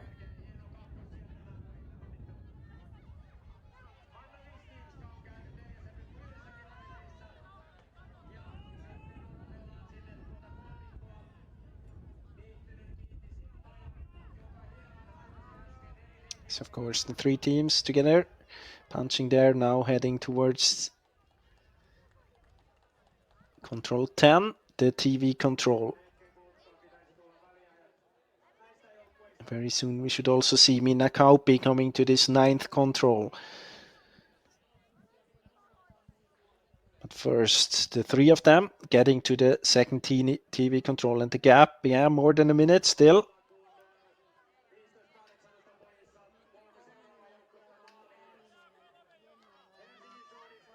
It was 1:33 when they were at control, at the TV control before, after 2.9 kilometers. 1.5 minutes, the gap there, and it still is a gap of 1.5 minutes. So they have quite the same speed here on this longer route. But let's compare them to Minna Kauppi.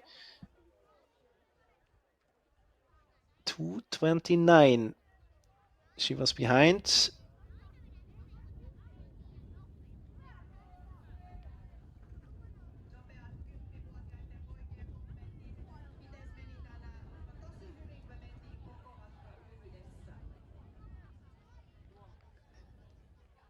I think there she's coming already. Yes, indeed. Minna Kauppi 2:29 behind at control 8.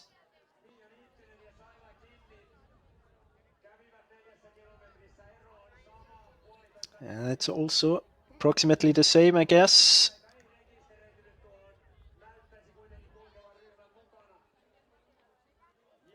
.227, so 2 seconds faster, but approximately the same speed here between Hanna Wisniewska and Minna Kauppi on the long leg between 8 and 9.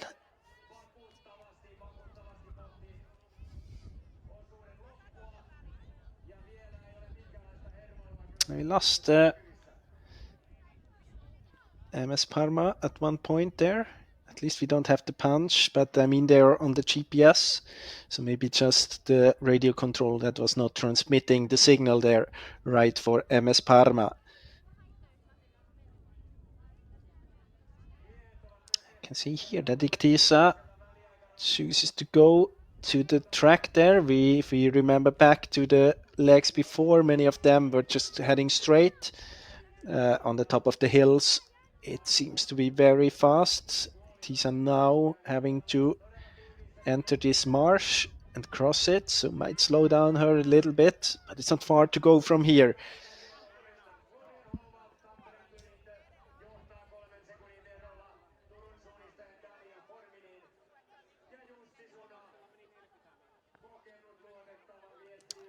And I guess we are in the men's relay here with Florian Hovalds.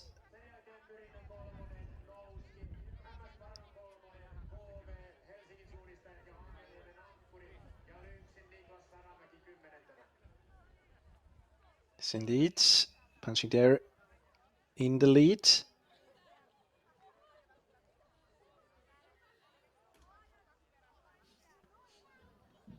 Turun Sunistajat in second position. See many runners still very close together.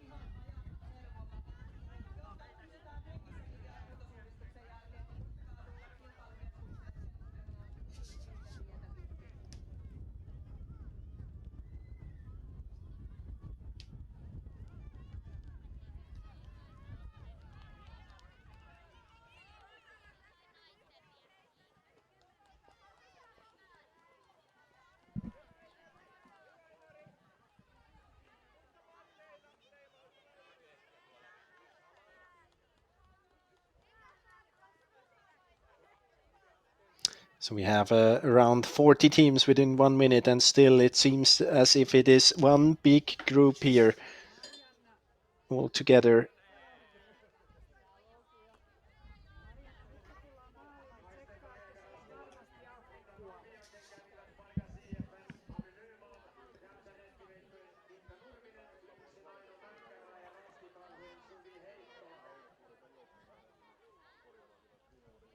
And back with the GPS, we can see Ihtisa here. This route choice we were talking about before, on the way to the 12th control. So only the third last control here. And we see that the other teams, they're getting straight there, more on the line. Ihtisa rounding the hill there as well, getting the way all through the marsh. No problem at the control, but my feeling is that the gap might be a little bit less now. But no problem for Ihtisa at the moment. It's not far to go. And this is Laten Sunistajat with Minna Kauppi chasing this group of three just in front of her. But it's still 1 minute approximately between her and the other three runners. So it will be very, very tight for her. She has to speed up quite a lot, or she has to hope for a mistake of the other runners, because now there's not even a forking waiting where one of the others could lose time. So all of them have the same control at control 13. Ihtisa looks very strong here towards the 13 and second last control.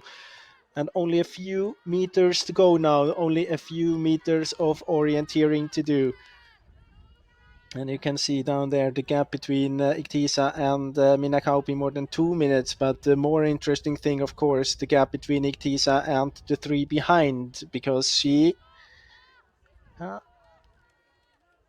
if she's doing a mistake there, I mean, a minute is lost very quickly. But it is the last possible place to lose time now, and it looks still very good for Ihtisa and Hanna Wisniewska. Here we have her in the picture approaching this second last control, the last one with really orienteering work to do. And I think that she sees it here. So this will be the victory. This will be the victory in the first competition of Viestiliiga. She's just looking around if she can see the other runners. But no problem there. And now she has only to head down to this open field towards the finish area. interesting. We will have a big fight there behind for the spots on the podium between Kalevanrasti, MS Parma and Tampere Pyrinter. At the moment it looks as if it is a small advantage for Kalevanrasti and MS Parma. And Lahten Suunnistajat definitely out of the decision for the top 3 here, even though she did a great performance on the last leg, Minna Kauppi, but it was not good enough, or the races of the other 4 teams was just too good. But very soon to the finish, very soon into the picture. Here we have her, the winners of this first relay from Lithuania, the only team not coming from Finland at the starting line here today. Great performances all the way on the first leg from Sandra Grossberger, on the second leg from Alexandra Hornik, and now on the third leg of Hanna Wisniewska. And here in the picture we are in the middle of the fight for these podium spots, but let's take the winners to the finish. As I said, great performances, few small mistakes on the second leg at control 9 and on the third leg at control 1 of Hanna Wisniewska, but seen over the whole competition, this was very impressive, very good performance, all 3 of them, and this is a well-deserved victory for the team, the Lithuanian team, Iktisa, and the 3 internationally experienced runners, Sandra Grossberger, Alexandra Hornik and Hanna Wisniewska. But let's take the other teams to the finish now. It is MS Parma, as it looks, getting very close here to the leading team. Of course, they didn't have to take it very serious here in the end, but it looks as if MS Parma is taking the second spot. Maija Sianoja.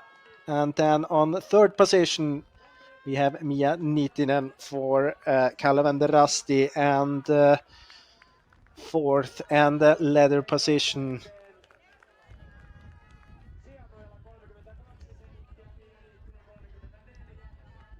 Will then go to Tampere Pyrinter and Saila Kinney, who felt that she is not in the fight here for the top 3. So she opened that gap in the very end. 4 teams within only 1 minute, so great finish here. Of course, they had to turn up the speed here on the last controls compared to Iktisa, but 4 teams within 1 minute. And next runner to the finish will be most probably Lahten Suunnistajat and Minna Kauppi, who did a very good race here. Yeah, she seems to be very satisfied with her run. She can be very satisfied with her run, the 41-year-old orienteering legend here from Finland, representing Lahten Suunnistajat, Minna Kauppi, on the way to the 4th position in this first competition of Viestiliiga.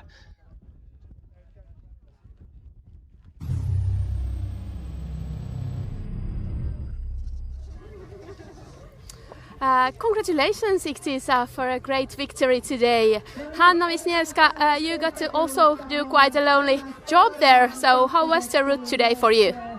It was tough from the same beginning. The forest was very rough on the ground. I tried to do my job, but I had in my head that probably there is a group on the back, and they probably will push quite hard. So alone, it was a really tough job. Okay, Sandra, have you been training a lot in these Finnish terrains? Not really. We are here for a Jukola camp this week, so we are now finishing our camp with this relay. We were training in Porvoo the last couple of days, so we didn't have any training in this terrain. Okay, but Jukola helped a lot then. So, Alexandra, are we going to be in the Venla Jukola relay then? Quite afraid of you. It's just another competition. We want to challenge all of the other teams, and we are really looking forward to this. Yes, it certainly gave us a warning here, but very well worked today, and congratulations. Thank you.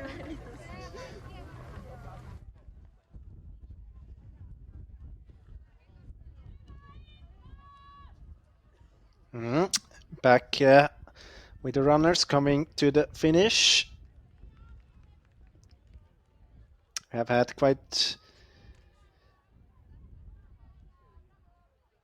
We are waiting now for the next teams. We have five teams to the finish. So Laten, Suunnistajat, Minakauppi finishing on 5th position, 2:25 behind.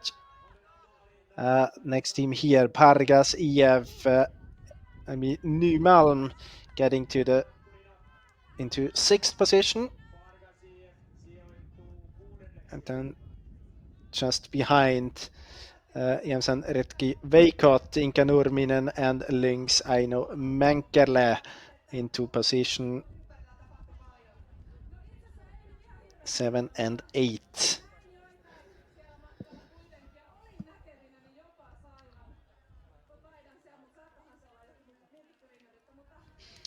Yeah, and Iktisa talking about... No niin, meillä on täällä tänään kakkoseksi tullut MS Parman joukkue ja olipa jännittävä viesti. Maija Sianoja, mitä siellä ankkuriosuudella omassa mielessä pyöri ja mitä kaikkea tapahtui? No oli kyllä kiva, kun sai silleen juosta nainen naista vastaan, että siellä vuoroteltiin vähän, välillä joku muu oli keulassa kuin minä ja välillä toinen ja silleen, että kyllä siellä kaikki niinku suunnisti, mutta semmoista vähän ehkä tuohon loppua kohden semmoista kyräilyä sitten jo, että kuka pääsee leimaan ekana tokavipalla. No mihin sä luulet se, että lopulta sitten ratkesi? No varmaan se loppukiriin, että kyllä mä vähän niinku siihen tuossa loppumatkassa yritin jo vähän niinku säästellä silleen, että koitin olla siinä vähän niinku en vetämässä, mutta siinä mahdollisimman lähellä takana, että sitten kun näin, että tuosta tullaan kuitenkin peltoakin aika pitkä matka loppuun, niin ajattelin, että kyllä siinä ehtii sitten vielä niinku kiristää. Okei, no miten tästä nyt sitten suunta eteenpäin, Enni, mihin olette matkalla seuraavaksi, millaisin ajatuksin esimerkiksi kohti seuraava Viestiliigan osakilpailua? Joo, kevättyöviestiä odotetaan jo kovasti, että siellä sitten toivottavasti yhtä kovalla joukkueella mukana. No mites Elsa, sun aloitusosuus oli tänään myös tärkeässä roolissa tässä viestissä, niin millainen kevätkunto sulla on? No tänään oli fyysisesti huono päivä, mutta ihan kyllä luottavaisin mielin, tai että kevätkunto on toivottavasti ihan kova, että harjoituskausi on ollut onnistunut ja siinä mielessä kyllä luottavainen kohti muita Viestiliigan osakilpailuja. Näytöt olivat varsin lupaavia tänään. Hei, paljon onnittelua. Kiitoksia. Kiitos.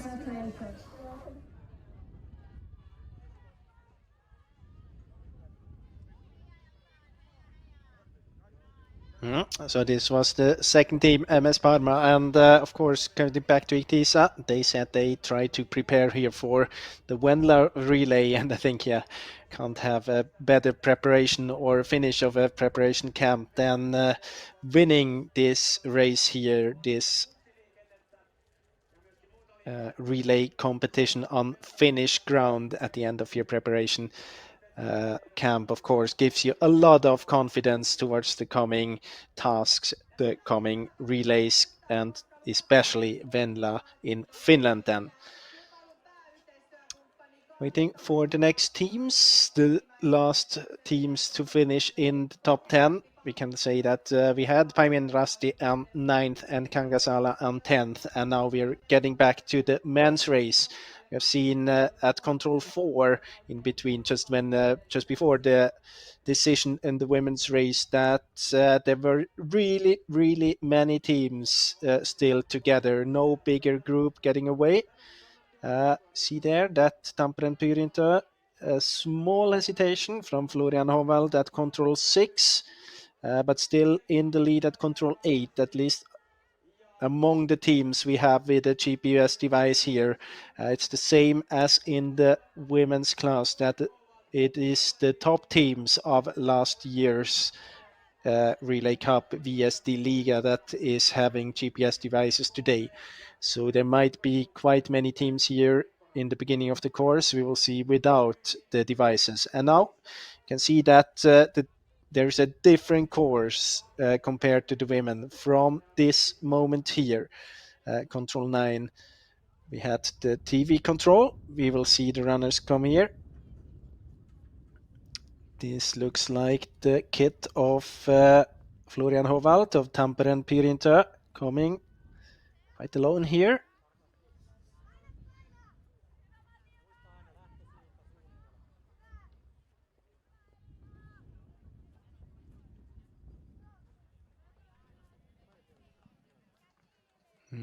Punching there all alone after 4.1 kilometer.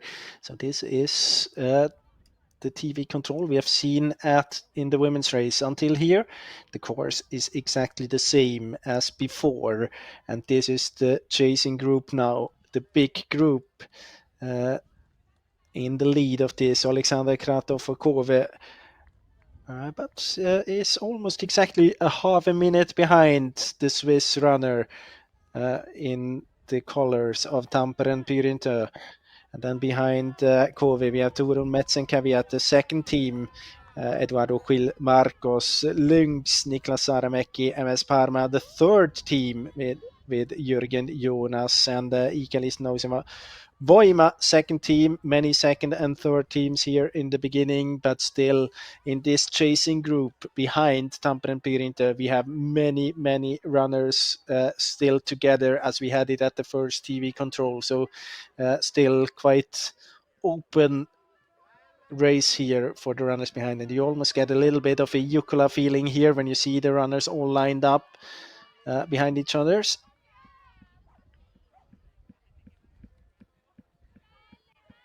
Back with some GPS, and here we can see the gap, the tail 15 seconds, and you can see that still working with this gap here. Florian Hovland having the I option there, maybe a or G, not sure about that.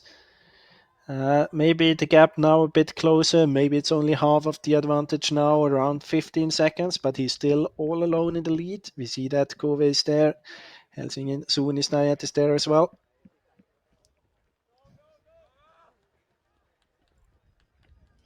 And this is the loop, the additional loop here in the men's race.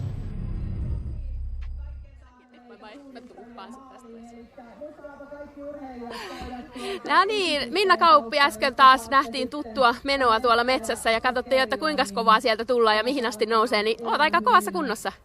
No, mä tänä vuonna paljon enemmän rennannut kuin viime vuonna, mutta kova kunto se on aina suhteellinen käsite. No mitä suunnistustavoitteita sulla tälle vuodelle on? No Venlo ja Viesti ja nämä Viestiliigat, nämähän on tosi kivoja ja tänään kyllä suunnistin ihan hyvin, että yksi pieni koukku tuli ja epäilen, että näin siellä selkiä noista edellä menevistä jo, mutta en nyt voi mennä vannomaan. Kiva oli ja tästä oli hyvä aloittaa silleen varovaisesti edeten siellä metsässä. Hyvältä näytti, kiitos. Kiitos.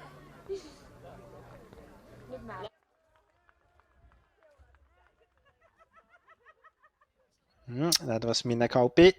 Fast run there for her, 2.5 minutes faster than Hanna Wisniewska, but she wasn't the fastest one on the last leg in the women's class. It was so far Aino Menkele for Lynx being around 25 seconds faster than Minna Kauppi. But back to the men's race now.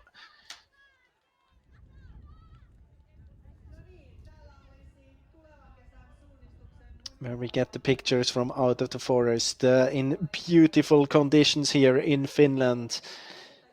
Beautiful spring day really lives up to the name here, the Finnspring competition this weekend. And you can see that Tampere and Pyrintö now the gap is bigger again. He seems to have a great speed here in the downhill. Florian Hovald on the way to the 14th control, just getting perfectly on the path there. Running down the slope, running down the spur towards control 14. Quite an easy control to get.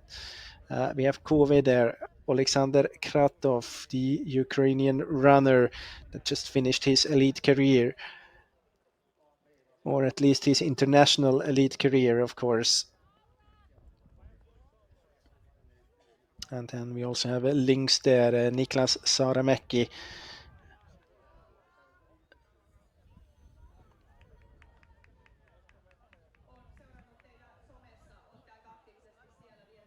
Some pictures from within the group.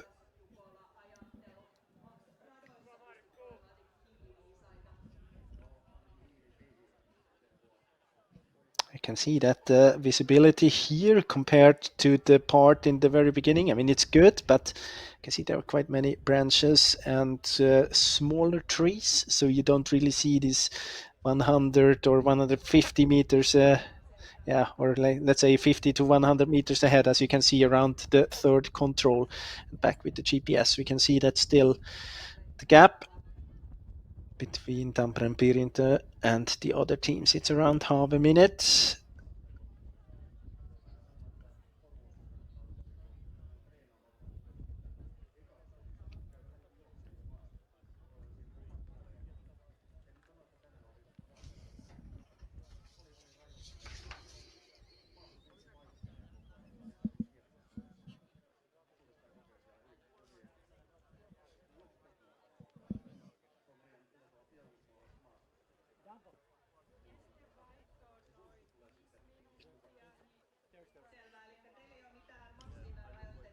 Of course, this 14th control, we haven't seen that in the women's race. It makes the route choice to control 15 a bit different because before we had it all the way from this stone just over the passage over the stream after control 9 in the men's race here, and it was a bit more likely to get you to choose the route to the left around the marsh here and around these cutting areas. But here with the men's control a little bit more to the east, it's a bit more likely that they go to the right of this marsh and all the way around as Tampere and Pirintö, and also Ikävisten knows about Voima and the other teams there in the group. But you see that it's splitting up here really in this micro route choice, Kove and Lynx going through the marsh actually.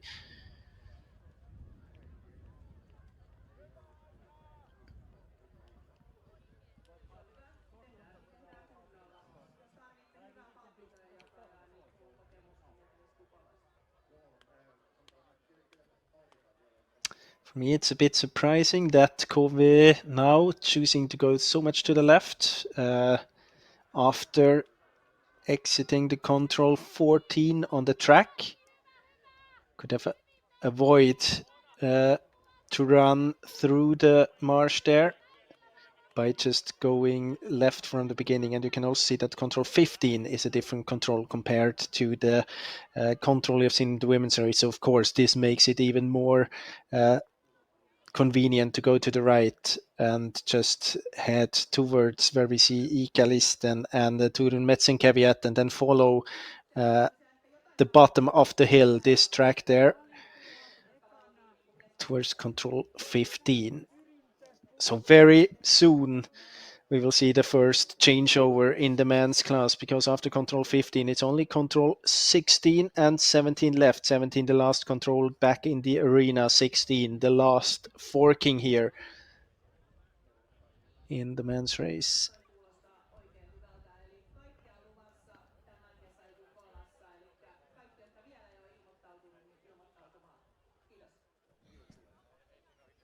And it looks as if Florian Hovald just punched control 15 there without any bigger problems. Helsingin suunnistajat Veli Kangas, Finnspring Viesti on aloitusosuus käynnissä. Mikä sulla on nyt oma tunnelma tällä hetkellä? No itselle tämä on nyt kotimaisen kisakauden avaus, niin onhan se aina vähän jännä paikka katsoa, että miten kotimaiset maastot lähtee kulkemaan talven jälkeen. Hyvä. Ootko saanut ennakkotietoja vähän maastosta? No kyllä, meillä oli tietysti Helsingin suunnistajien porukoita eilen juoksemassa, niin on siitä niin kuin jotain tietoa, että millaista siellä on luvassa. Selvä. Tsemppiä matkaan. Kiitos. Kiitos.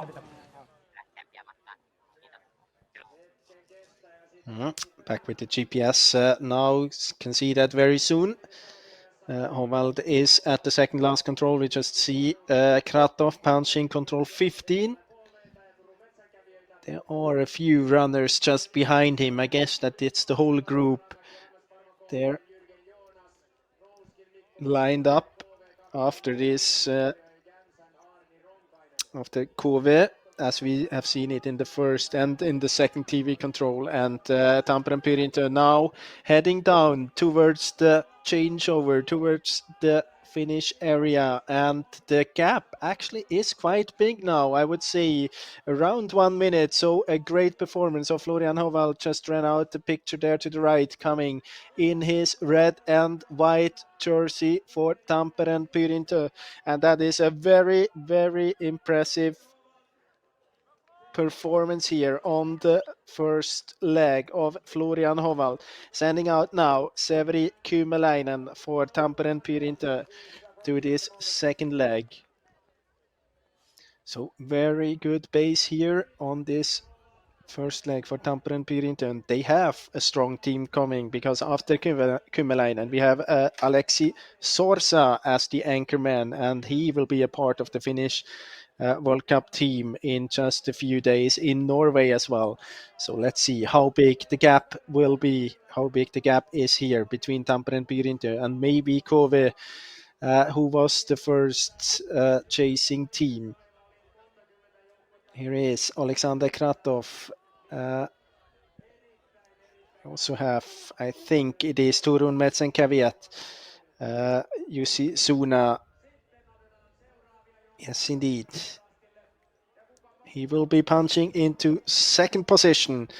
Change over to Samu Heiska, who was in the European in the team for the European Championships last year for Finland. So even he he established himself in the international orienteering world. So here, second position for Turun Metsenkävijät, 1:03. Then we have Ikalisten Nouseva Voima, Mikko Poutanen, 1:07. Alexander Kratov for KV, 1:09. Sampo Sankelo for Lapuen Virkiä, 1:11. One of the teams we have not on the GPS list. Of course, the Ikalisten team was the second Ikalisten team, because the first one punching into sixth position, Teemu Oksanen, 1:14. So two teams from Ikalisten, Nouseva Voima, within just a few seconds. And then the third team of MS Parma, a very impressive run there by Jörgen Jonas. They split up. I mean, it's kind of unexpected that you have one runner getting away from such a big group chasing. That really shows how good the shape has to be for Florian Hoval at the moment. Just being able to run away and keep the gap then further into this first leg. Kario into 18th position, maybe a bit far behind for Helsingin Suunnistajat, because they have a strong team as well, as mentioned before, with Veli Kangas now on this second leg, and then Einari Heinaro on the third leg.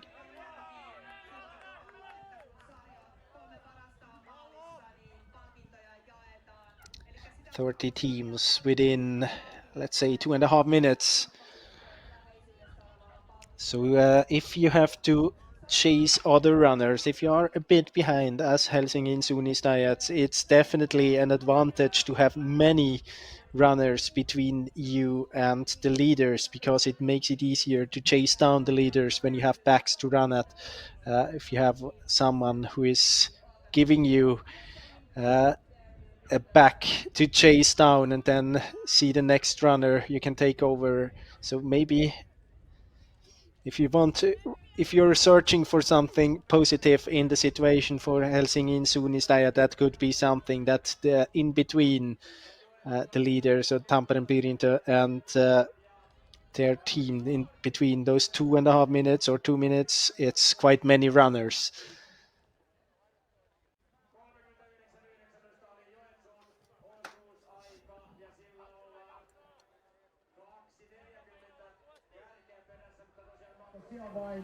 Okay, Florian Hoval, what a great run. What happened? Where did you leave the others? I don't know. I took the map, planned the route, then took the direction with the compass and ran. So yeah, I felt I had good legs, and I felt it was starting to get quiet after the beginning. So yeah, it was a nice run. Did you feel the need to watch behind your shoulder or just do your own job? No, I didn't watch behind, but I had to Yeah, sometimes really slow down, be precise. I made one mistake when the others caught me again, but this was just a sign to be even more precise and just look ahead and see the features and hit the controls. Okay, and what about now the two remaining legs? How do you think it will go for you? Severi is in great shape and Alexi is really focused. He will be running World Cup next week, so he's in top shape. So I'm sure they will do their best. I believe so too. Thank you very much. Thanks.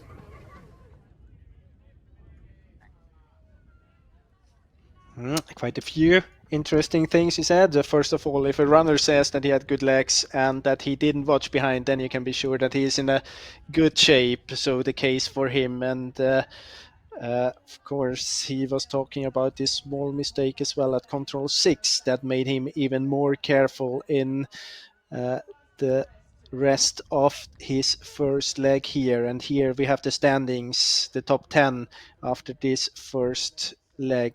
Only 36.5 minutes for Florian Hovald. And then you have Turun, Metsen, Kvyat, Ikelis, Noseva, Voima's second team, the first team on 6th position.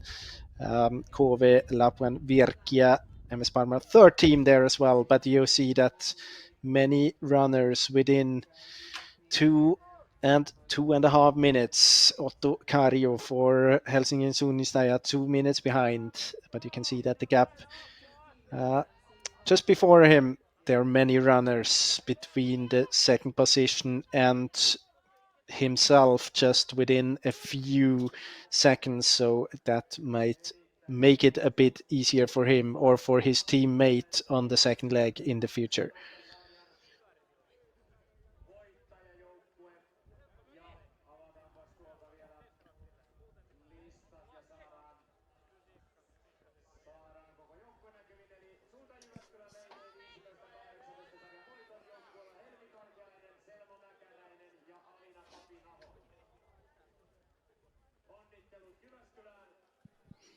And here we have the recap. Severi Kymäläinen for Tampereen Pyrinto. Samu Heiska for Tume. You can see here towards the first control. Kymäläinen a bit far to the north. Not perfectly to this first control. The others getting a bit closer again. No bigger mistake, but still not perfect. You can see Kalvan Rasti just going all the way around. That's really nice to see. It shows that he was very well prepared. Jere Pajunen, very experienced, especially relay runner with a very impressive run yesterday, ending up in 5th position at the long distance. And here we see the back of Kymäläinen on the way to the second control now on the top of the hill here. Just has to run towards the end of it when the downhill starts and then find this re-entrant, the place where we have seen the chasing group in the women's race missing a little bit around a minute there on the last leg. Let's see if he can handle this situation better. Quite a lot of map contact here, just in that place. He's on his way. That's the place where the women just went a bit to the east and missed the control, but no problems here at all for Tampereen Pyrinto and Severi Kymäläinen.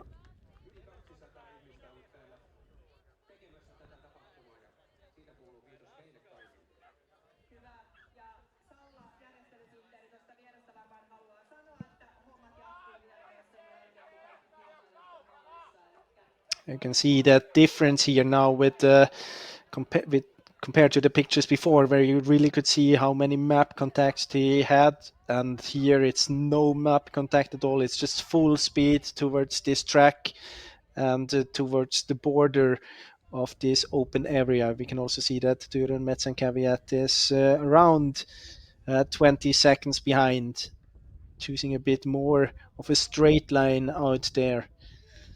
Maybe tracked up a little bit already from the women's race. Will be interesting to see how many teams we have in between here without the GPS device. We will get, of course, an answer to that question at control 4. And behind them, at the second control, we see the next group there with Ikalisten, Nouseva Voima, Lapuan Virkia, Kalevan Rasti, and KV. They're all punching there at the second control, but the gap, yeah, it's around a minute. My feeling is that Turun Merz and Caveat is getting closer, and that they might be together very soon. Let's see. My guess is that Samu Heiska already can spot Severi Kymäläinen every now and then in front of him. So punching there, still in the lead for Tampere.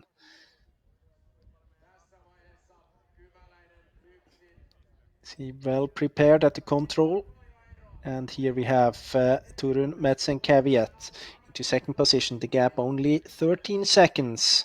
So for sure he can see. But they choose differently here. Turun Merz and Caveat straight out to this path. I've seen exactly this difference in some of the women's route choices as well.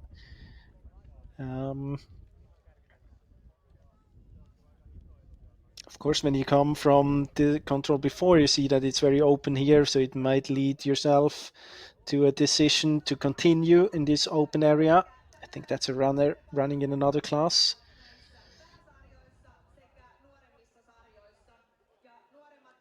Or maybe it was the Ikalisten team, I'm not sure. Could have been the Ikalisten second team. We will for sure get the answer soon when we get back to the splits. You can see now the difference there between Tampere is that he has to cross all these small streams, and that Turun Merz and Caveat can just go around on the path.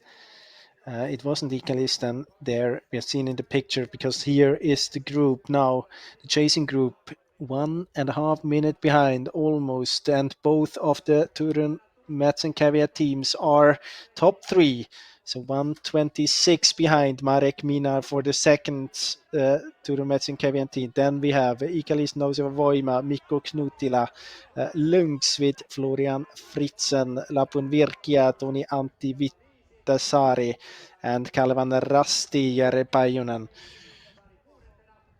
Then we also have Tampere Pirintia 2 with Anton Kuka, KV, Daniel Pompura, Ikalisten, Nouseva Voima 2, Thomas Kotro, and Turun Merz and Caveat 4 with Edgars Bertux. So now those are the teams, also Lahtens Unistajat within 2 minutes.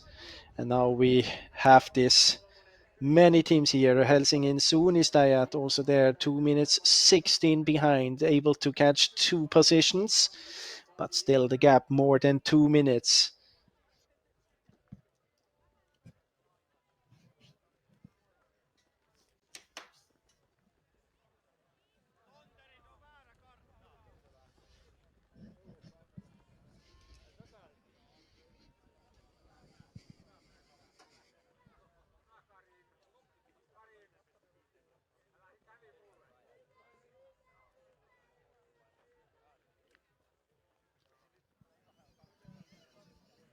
And we know that after this first bit of the next leg, after this transportation bit, they will reach the hill where we see control 5, 6, and 7 at now in the picture with those many forking options. You can see here again the difference between Turun Merz and Caveat and Tampere and Pyrinter choosing differently. Didn't really matter too much.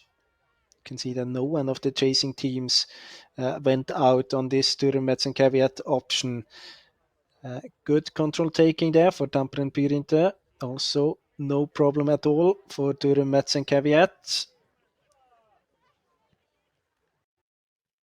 So we know that Tampere has option E, Tume has option D.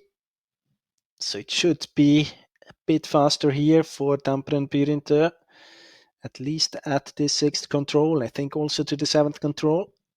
So a chance here to break away again.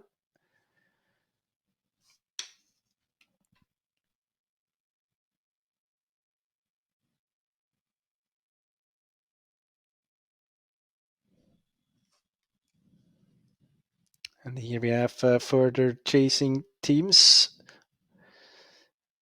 But the gap here is very big already, 4.5 minutes.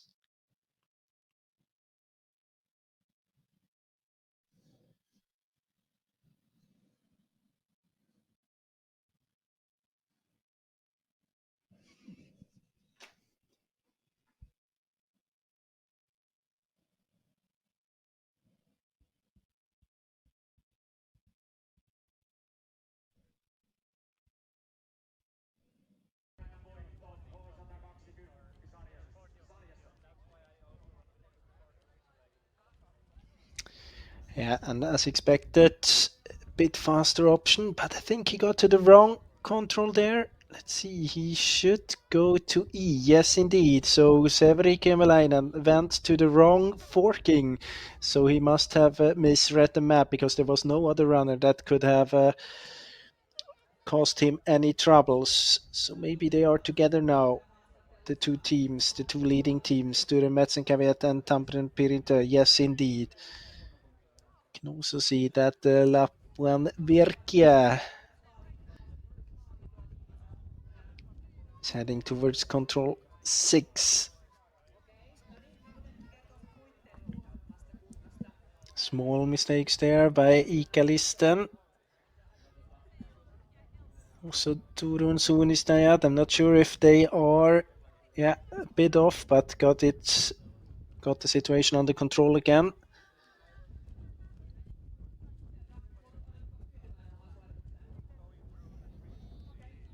Soon I guess we will see the two leading teams in the picture coming to control 8.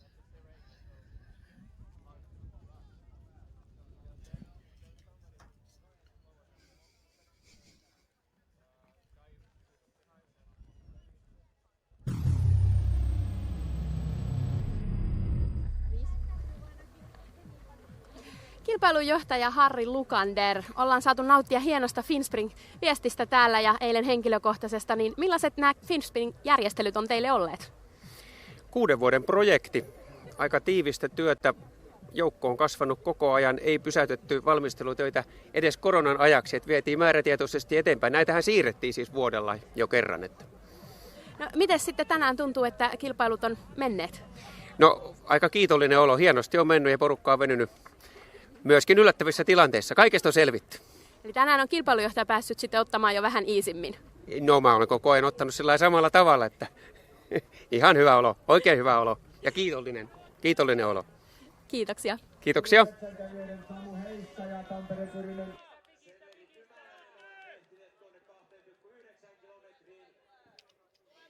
So here again, the recap of the GPS, and now take a closer look at Tampere Pyrintö towards control 7. Heading down there and then getting to the wrong control, getting to the D control instead of E.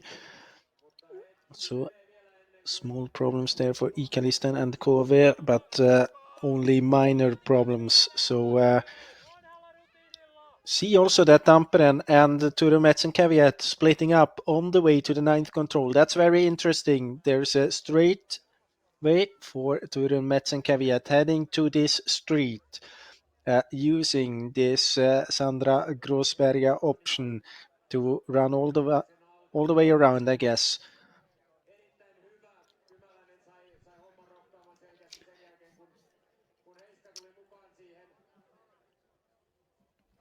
And behind the teams there at control, at the first TV control, we had Turun Metsänkärviät second team, and then Ikalisten Nouseva Voima.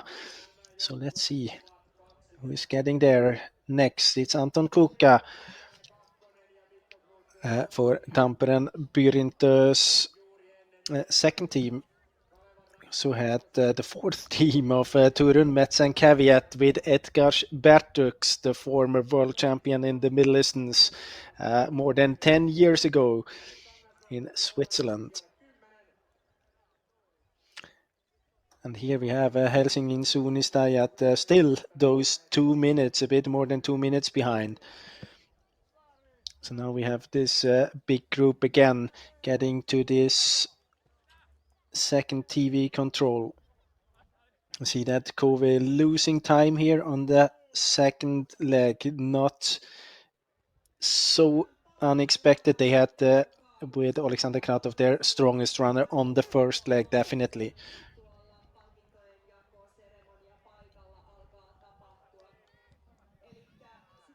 But interesting to see how this race will develop from here, because we have seen that the two leading teams, they split up there with Turun, Metz and Caveat going a more straight option towards the ninth control. And Severi Kymmelainen going more in a way that we have seen many of the teams before, rounding a little bit in the beginning and then go straight, I guess, through the terrain.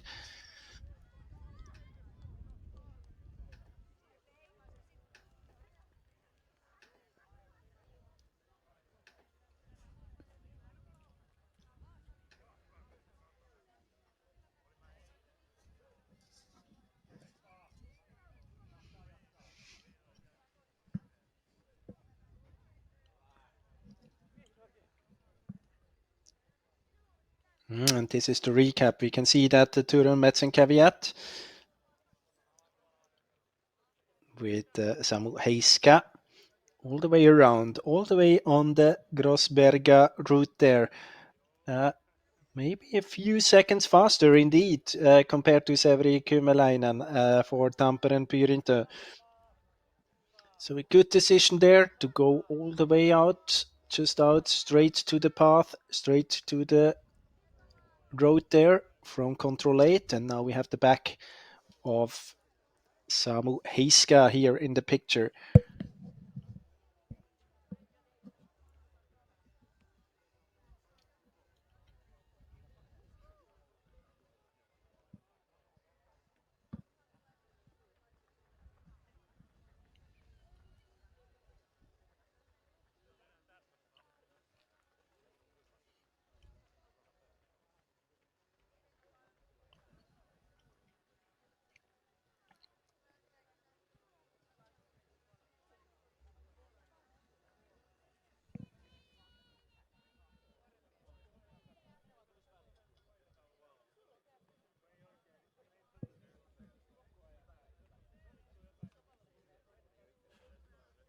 Heading up the hill now, we see it in the GPS, and the gap between Turun, Metz and Caveat and Tampere Pyrintö now around 20 seconds. You can also see that the teams behind are splitting up as well, but let's take Kymmelainen to the, no, not to the control yet. Now we have his back, but we have Turun, Metz and Caveat to the TV control. So a very good route choice here by Samu Heiska, maybe leading to a decisive gap. We have to wait and see. Turun, Metz and Caveat will have the Latvian runner Frisis Spectors on the last leg. And Tampere Pyrintö Aleksi Sorsa.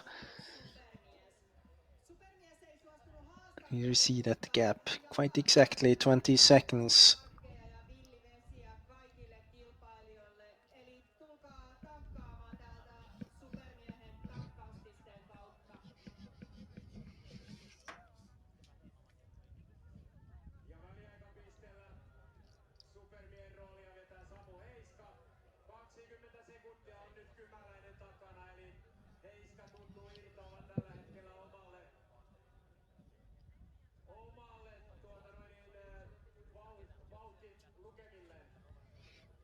And the next teams we are waiting for at third position after 2.9 kilometers was Edgars Bertux for Turun, Metz and Caveat 4. Anton Kuka was in 4th position for Tampere Pyrinto 2, and Laplan Virkia, one of the teams we have GPS on here, is Toni Antti Vitisari, was on 5th position. Here we are with behind Ikalisten Nouseva Voima, Mikko Knutila. After 2.9 kilometers, he was in 7th position. So see that there's a Tampere Pyrinto jersey. That must be Anton Kuka.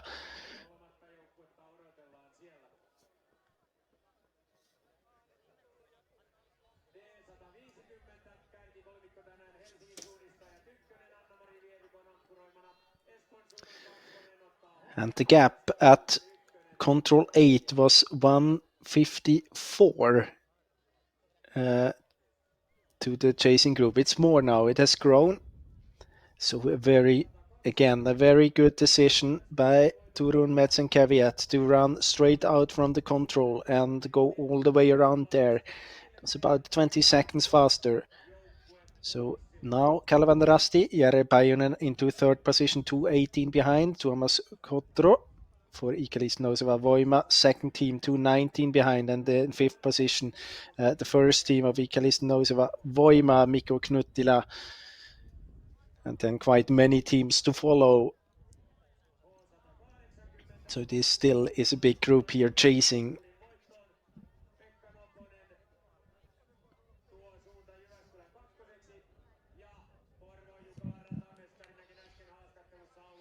And for the second time, we will be heading into this loop that we haven't seen in the women's race. We have seen that Hovald has lost a little bit of time there, a few seconds, maybe due to a forking.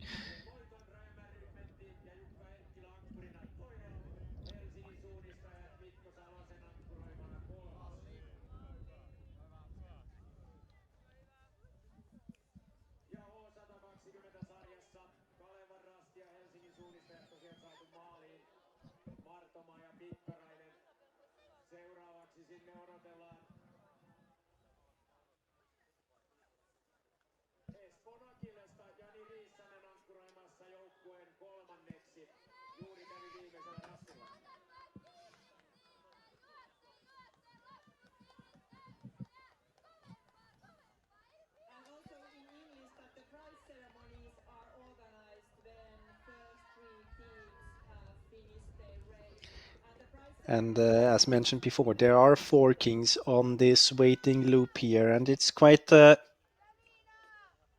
it's not one that where the controls are very close to each other as we have on the first control. It's more of a quite a it is a forking that should draw the groups from each other, so they should split up there at least for a few seconds, so it really forces the runner to do their own race, maybe read the map more carefully than they did before because of all the splitting up. You can see it in the picture now. So there is, if you have the H control, you go all the way straight from control 10 to 11.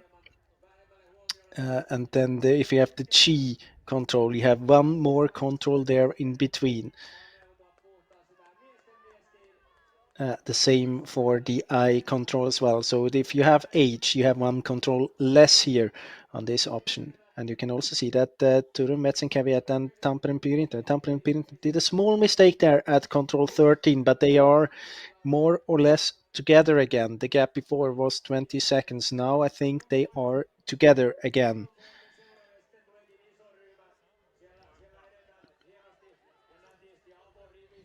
Otherwise, I can't really spot any difficulties here for other teams.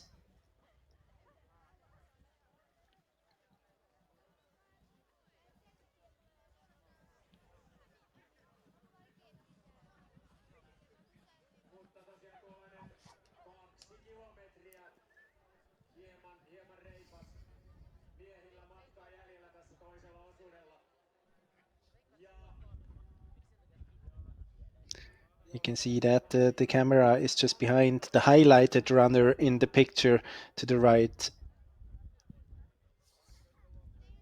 So just behind Lapuan Virkia.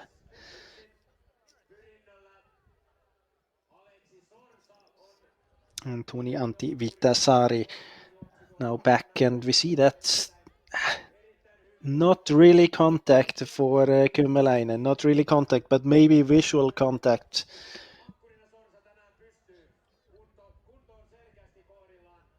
But the gap from those two teams compared to the others is quite big now, so definitely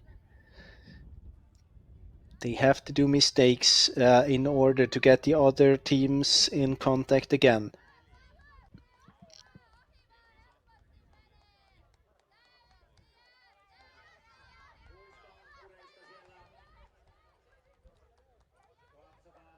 I can see that Turun Suunnistajat, they have a bit problem there at the age control.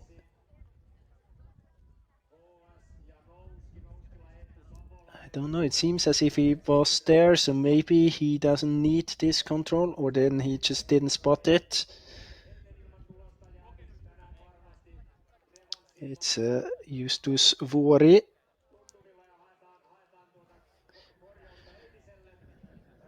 Let's see here, he's back at the control now. Let's see if he's heading all the way back. So maybe he needs the eye control and not age at all. That's a big mistake there for Turun Suunnistajat, losing a lot of time at this 11th or 12th control.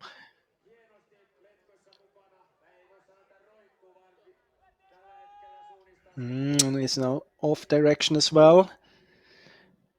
A little bit. Maybe he can spot the other runners coming.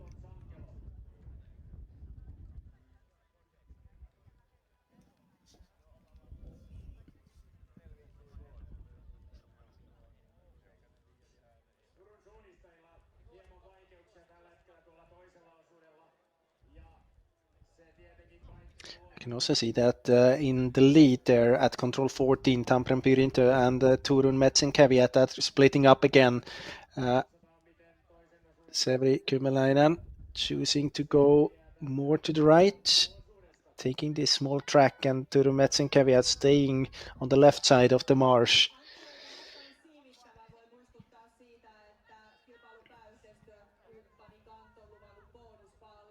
I can see it now here in the picture. And also Lynx having problems there at the 12th control.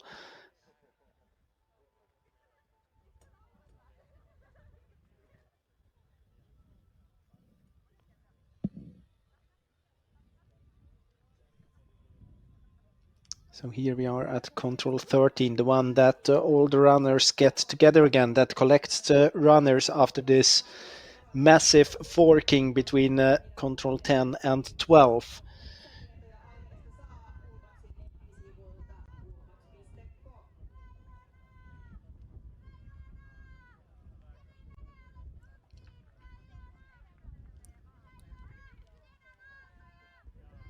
You can see there really two different approaches to attack control 15 by the two leading teams.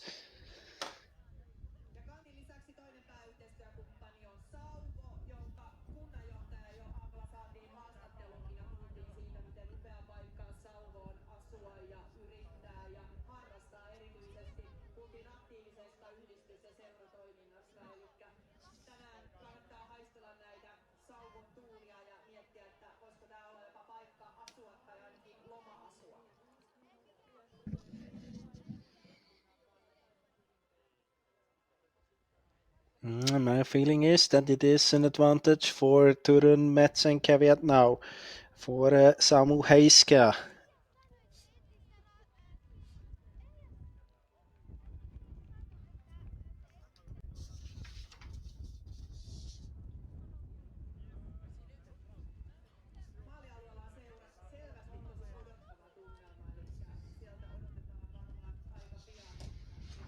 I can see it at the tail, 30 seconds, half a minute, and my feeling is that it's more the gap between Turun Metsenkävijät and Tampere Pyrintö, more than half a minute. I would guess maybe 30-35.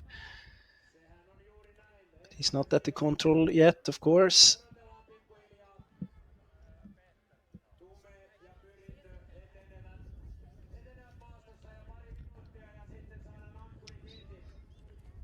And we see that Laten Suunnistajat, they are going the way that Kratov did on the first leg. First going to the right and then crossing this marsh. Now getting a bit towards another direction, maybe deciding to go around anyway. So in this case, it's much better to do as Helsingin Suunnistajat is doing there. Go to the right from the beginning. A bit early. Waiting for the runners there. They're not quite there yet. Oh, Tampere and Pyrinto heading up the hill. Quite early there. Hope he has the patience to keep going and not looking for the control too early.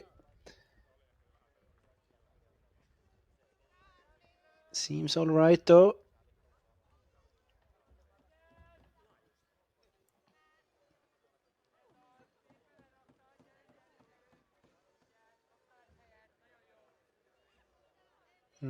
And the Laten Suunnistajat, they're running now quite long around there. Ikalisten turning into the marsh. That was not a perfect way here to execute this leg. First going to the right, then into the marsh, getting out again, and then rounding this hill there as well. Aleksi Antolainen for Laten Suunnistajat. I think he invests quite many seconds there unnecessarily. But very soon to the second last control, Turun, Merz and Caveat, and you can see the gap compared to Tampere and Pyrinto now quite exactly 30 seconds.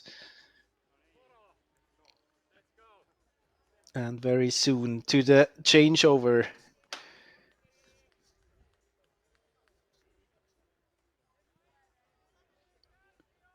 And here is Samu Heiska for Turun, Merz and Caveat, changing to Frisis Spectors from Latvia. Has some international experience, was, for example, running the World Cup final for his colors last year. But Samu Heiska with a very good performance on the second leg, especially on this long leg between control 8 and 9, where he was heading just straight out to the road and making a decisive gap there compared to the others. Was around 20 seconds faster and very strong on the last meters here as well. Punching right there and taking his Turun, Merz and Caveat into the lead after 2 legs. Now there's only 1 leg to go. And here we have Severi Kymmelainen for Tampere and Pyrinto. So he, with quite a good performance, had small struggles at control 7. Then a bit of a slower route to control 9, but otherwise still quite well performed technically. And he will hand over to Aleksi Sorsa. As we heard Florian Hovaldsey mentioned before, he's one of the members of the Finnish national team, only a few days, so he has big thoughts, of course, about his teammates there and big hopes for this last leg. There we have him in the picture. Aleksi Sorsa just heading into the forest very soon, up the hill and then towards this first control with the 4 Kings. And soon, in about 1 minute, we are expecting the chasing group to the changeover as well.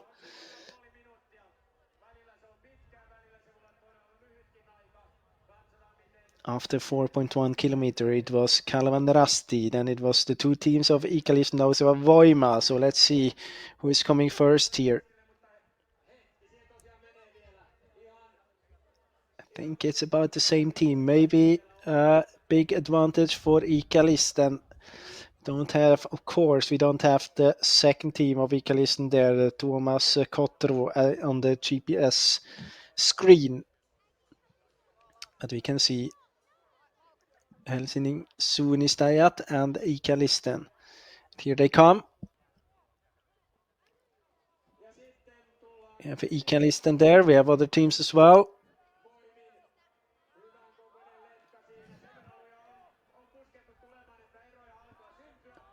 Punching there at the last control. And then sending their anchorman on the last leg. So for Ikalisten, we will see Eetu Savolainen. So he will be starting at the World Cup round, at the first World Cup round next week in Norway. But first, the punch for Ikalisten. Yes, indeed, Mikko Knutila. Then the second team for Ikalisten, Tuomas Kottero. Kalvan Rasti, second team. Lauri Nenonen, then Lahten Suunnistajat, Aleksi Antolainen, Helsingin Suunnistajat, Veli Kangas, Tampereen Pyrinto, second team, Anton Kuka, Paimion Rasti, Topias Arola, Kalvan Rasti, Jere Pajunen, Lapuen Virkia, Toni Antti Vittisaari, and those the top 11 teams within about 3 minutes. So have Ruslan Glebov here for second team. The third team even, Turun Metz and Caveat. But with a very fast time. The fastest time so far, 34 minutes for Ruslan Glebov. Samu Heiska, the leader for Turun Metz and Caveat, was out 35 minutes 47. So more than half a minute, 1.5 minutes faster was Ruslan Glebov on this second leg here. Here we see the group heading up into the forest towards the starting point.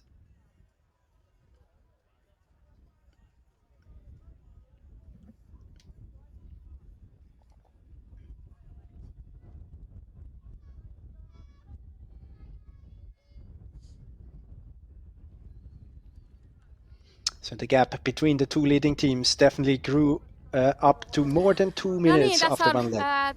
Toiselta osuudelta 2 ensimmäistä kärken vaihtoon saapunutta. Samu Heiska, Turun Metsänkävijät, tuli erittäin vauhdikkaalla osuudella sieltä ensimmäisenä. Miltä tänään juoksu tuntui? No ihan lennokkaalta nyt, kun melkein 2 viikkoa ollut juoksematta, niin ihan hyvältä tuntuu juoksu, mutta vähän liian lujaa lähdin, että rupesi sakkaan kyllä lopussa aika huolella. Mutta säästyit kuitenkin isommilta virheiltä. Joo, pari pientä sellaista nukahdusta. Että. Ja Severi Kymäläinen, sulla sitten hieno kakkosia tässä näin ja jonkin verran ehkä näittekin siellä metsässä toisianne, niin oliko minkä verran tuntui yhteisiltä ja eroavilta hajonnoilta? No joo, tosiaan nähtiin kyllä, mutta yllättävän vähän. Muutamia vilauksia sillä lailla, vaikka niin kuin tiesi, että ollaan ihan samoissa haminoissa, mutta tosi vähän nähtiin, että kyllä se itse piti mennä koko ajan. Miltä se oma suunnistus sitten tänään sujui? No ihan ok. Vähän alkukankeutta vielä tässä kauden alkuun, että muutamia pieniä, mutta kokonaisuus ihan mallikas. Ja tästä nyt sitten odotetaan jännityksellä, että miten lopussa käy, millaiset on omat luottamukset. No kokemusta täältä lähdettiin hakemaan, että eiköhän tämä mene ihan hyvin. Joo, totta kai on kova luotto Sorsaan. Sorsa on elämänsä kunnossa, niin pidetään peukkuja. Näin tehdään, kiitos. Kiitos.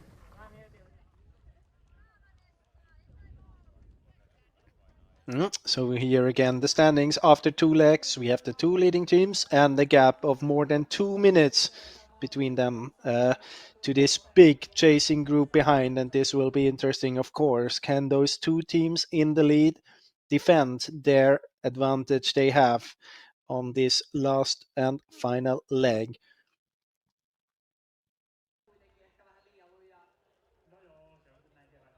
And of course, for those teams there in this chasing group, everything is possible still, especially a spot on the podium, because up there we can see from 10th to 3rd, it's only a few seconds. And even the teams here down to, all the teams almost in the top 19, they still can get quite close to this 3rd position at least.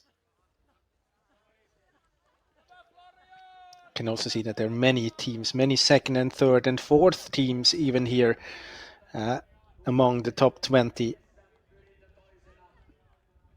And this is, as I told you before, the individual running time for this second leg. Ruslan Glebov with a great performance, almost more than 1.5 minutes faster compared to his teammate running for the first team of Turun Metz and Caveat. Samu Heiska, and Semeri Severi Kymäläinen 3 minutes slower. But I mean, if you look around there, not many other runners that can match those times. And here we are at the second control already with Turun, Merz and Kvyat in the lead still.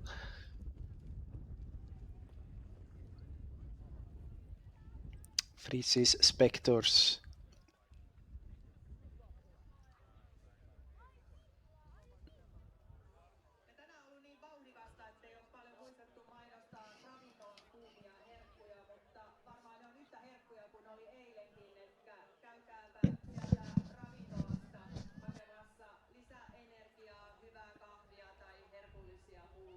And this is the recap you can see here.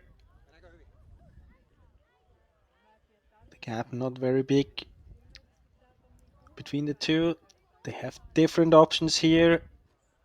Not perfectly done by Tampere Pyrintö. First heading towards this hill and then deciding to go all the way around, which is a good decision, but you have to take it from the beginning.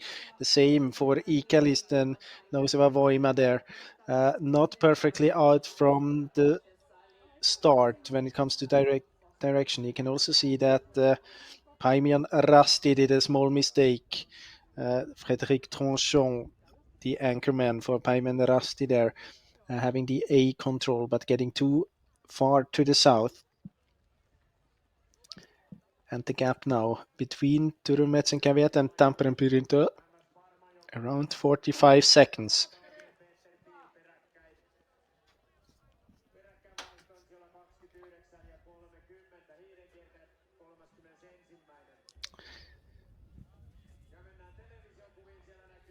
And here we are behind Aleksi Sorsa in this very open area just around control 3 and 4.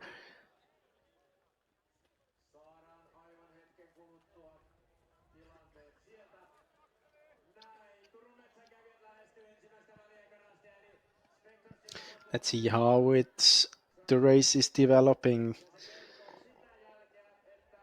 The gap at the changeover, 29 seconds.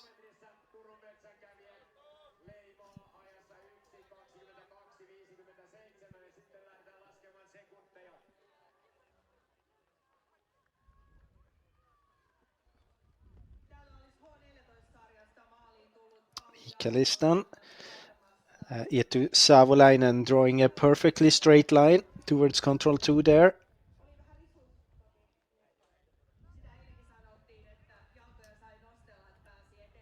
Here we have Aleksi Sorsa, and as I said before, the gap was 29 seconds. He had a small mistake, small hesitation or direction problems towards the first control, losing around 20 seconds. So now the gap, 47 seconds.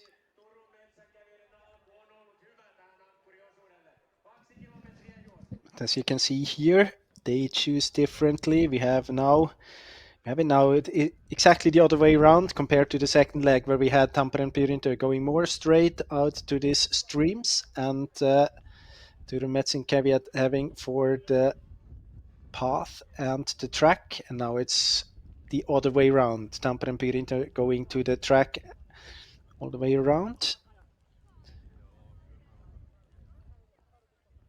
Not perfect direction there from Eetu Savolainen for Ikalisten. Maybe a bit low towards the third control. Looks better for Helsingin Suunistajat and Einari Heinaro. Small mistake there as well by Lahten Suunistajat. And Tuomo Lahtinen getting too far to the left, approaching the second control.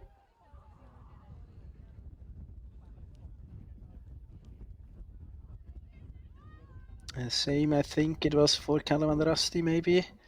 Hard to see. Here we have the next runner coming, and it looks like Ikalisten shirt.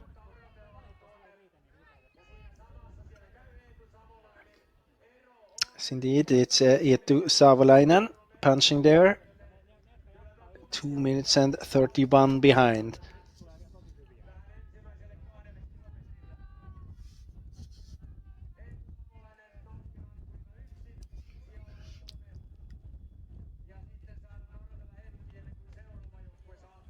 This, I think it is Helsingin suunnistajat with Einari Heinaro. We've seen before in the picture that he had a bit better direction out from the second control. So after punch here from Joona Huila for the second team for Ikälistan.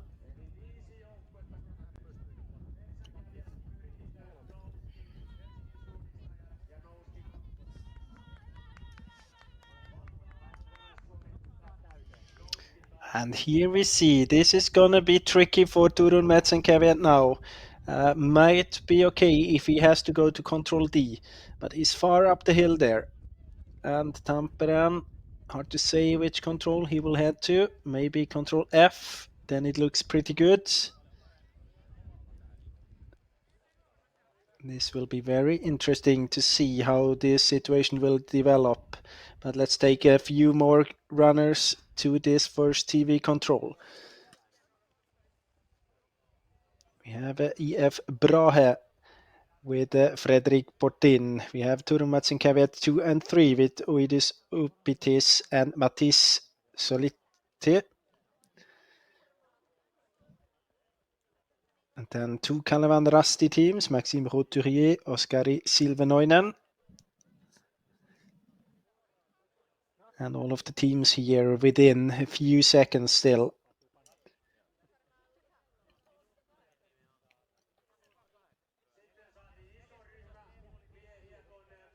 But it is a gap of almost 1 minute between the second Ikälistan team and EF Brahe and Fredrik Portin. So there is a gap definitely between Ikälistan Helsingin suunnistajat and Ikälistan 2 and the next chasing group. But let's take a look again at the situation at control 5, where we have Turun Metsänkärviät far up the hill, and he's hesitating, and good control taking by Alexis Ors and Tampere Pyrintu. I'm not sure if Turun Metsänkärviät has an idea where he is.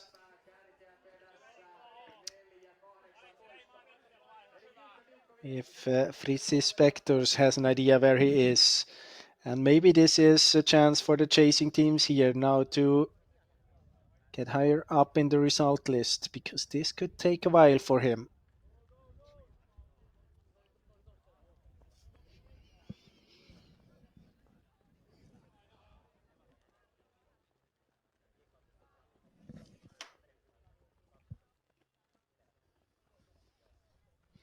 We are behind Eetu Savolainen for Ikälistan.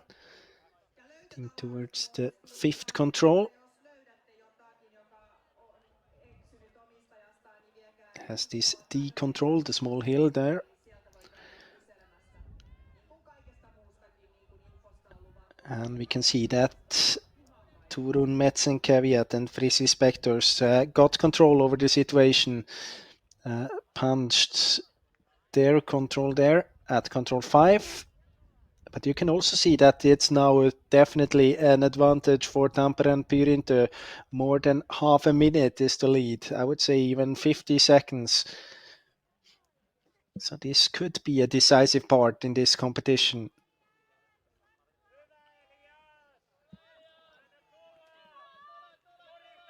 You can also see that Alexis Sorsa now sees the chasing group there, heading towards the 5th control, might giving a bit of a feedback how it's going for him. And I'm not sure if Spectors has totally control over the situation at control 7 there.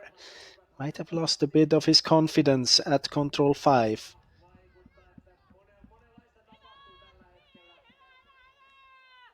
Might be maybe the GPS track just a bit off. So let's hope for him that he punched that control.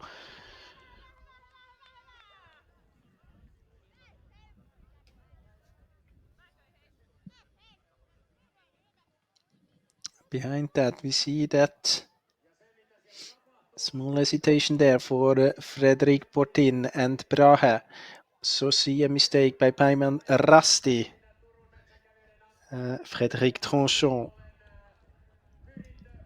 And here we got the punch from Alexi Sorsa at the second TV split. So let's see now. Let's see how big the gap is between Tampere Pyrinto and Turun Metsen Caveat, between Alexi Sorsa and Fritzi Spectors. Was a mistake by Tampere Pyrinto as well. And here we have the punch. It's 26 seconds. It could be more. I think it was up to 40-50 seconds, but a small mistake by Alexi Sorsa as well. So now it seems as if the two of them are a bit nervous here, both doing mistakes. I wonder if Sorsa knows about the situation that he's in the lead now, or if he thinks that he's still chasing Fritzi Spectors and Turun Metsen Caveat. And we are waiting for Ikalisten Nouseva Voima for Eetu Savolainen coming to this 8 control.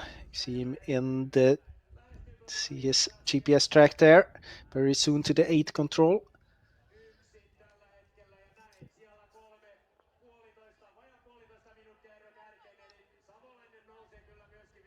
He was 2.5 minutes behind the lead at control 4. Now it's only 1:26. So he's definitely taking advantage of the problems the two runners in the lead have had on this hill, on this technically demanding hill here with 3 forked controls. And the next to the control should be Einari Heinaro for Helsingin Suunistajat. He was only 27 seconds behind Eetu Savolainen at the TV control before. Here he is now, it's a bit more. It's 42 seconds, 2:08 behind the leaders. So I think we're waiting for the next team for Ikalisten. Yes, indeed. Joona Huila. And the next ones should be Kalvan Rasti and Tampere Pyrinto, second team. So Maxime Roturier and Mikko Eerola. Here they are. This is Maxime Roturier and this is Mikko Eerola punching there into 6th and 7th position. And that's, you can see again in the recap, the small mistake by Tampere Pyrinto, a bit off direction towards the 8 control. We can also say that no one of them is going straight out from control 8 towards the street. All of them are going more around, quite a bit to the right of the direct line, as we have seen most of the runner do so far.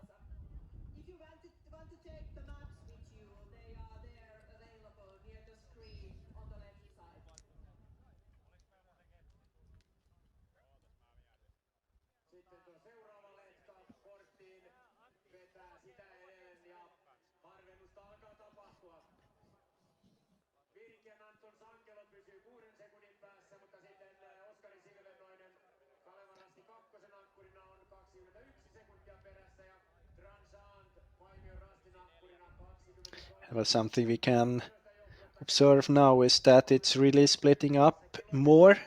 And we remember back to the changeover, we had many teams fighting, or just within a few seconds, fighting for this 3rd position. Now it's splitting up quite a lot. It's not so many of the teams in reach for the top 3 anymore.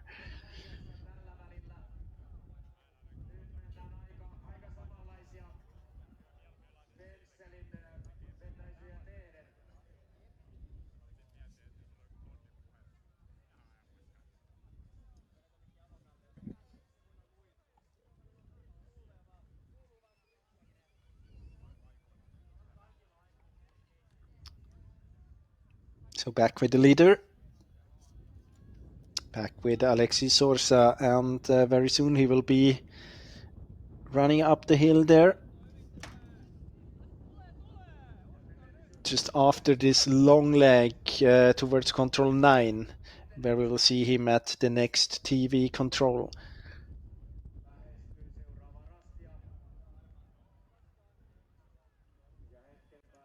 And this is the recap. See if they are going differently on this leg. Very straight route by Tampere and Pyrinto. A bit more to the north by both Turun, Merz and Kvyat. Good speed there for Ikalist and Noseva Moima. Maybe going a bit unnecessarily far to the south just before they head out, or he heads out to this path, but well executed anyway. So now we are waiting for Alexis Orsa at the TV control, and here he is setting the time very soon. Punching right here. And now the clock is ticking, and let's see the gap before between the two runners. It was 26 seconds, and my feeling is that it's more now.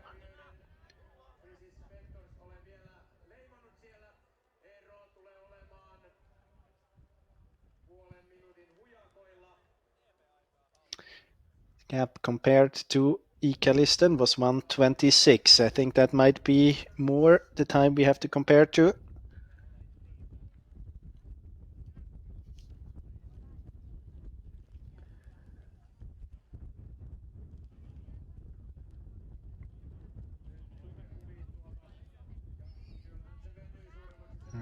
Here he is. Frizzy Spectors for Turun, Merz and Kvyat. Can't spot Ikalisten yet, but the gap has definitely grown.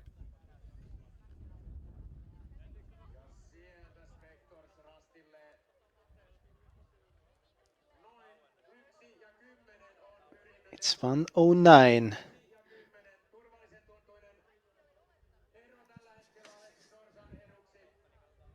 So we lost 43 seconds on this long leg here, and now we are waiting for Ikalisten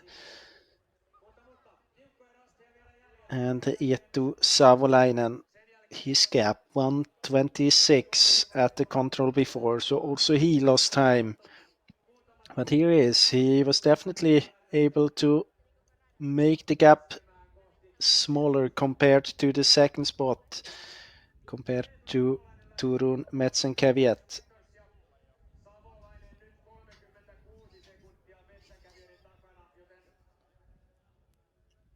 And this is Helsingin suunnistajat and Einari Heinaro.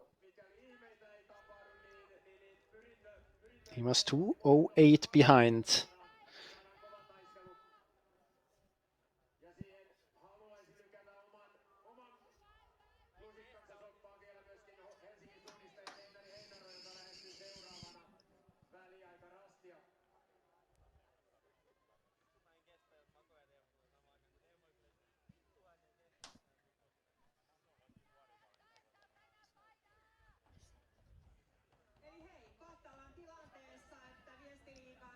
Also he losing time, 2:08. It was at control 8, and let's see now. The gap is 2:46, so 38 seconds. Lost 38 seconds here, and now it's just a small gap down to the next runners, because down to the next chasing teams. The second team for Ikalisten and also the second team for Tampere and Pyrinto, Joona Huila and Mikko Eerola.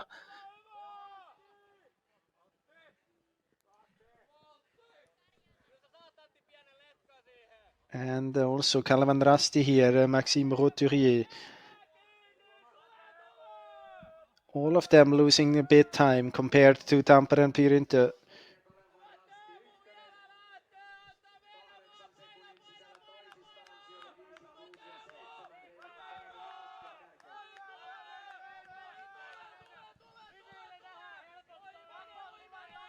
This is Fredrik Portin for IF Prahe and Anton Sankelo for Lapuen Virkia.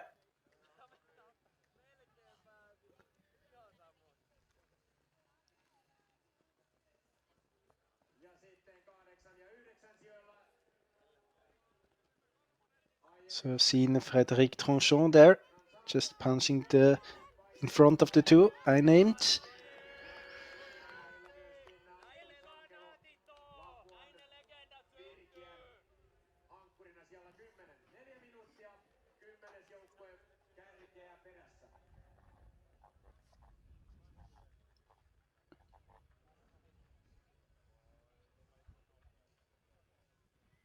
And here you can see the standing of the individual course after 2.9 kilometers. Frédéric Tranchon had a small hesitation at the first control, but otherwise going strong there. I think if you take this standing here at 4.1 kilometer, it might be a bit differently, because I think that Sosa had a quite good leg here between control 8 and 9. And now heading into this area where we have seen quite many problems on the second leg.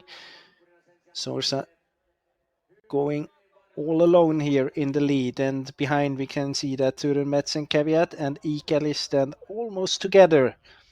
Seems like a matter of time until they are together in this group. No problem for Tampere to control H. Then heading to control 13. Very well executed so far. No problems for the runners behind. I'm not sure if Turun, Merz and Kvyat has gotten control there.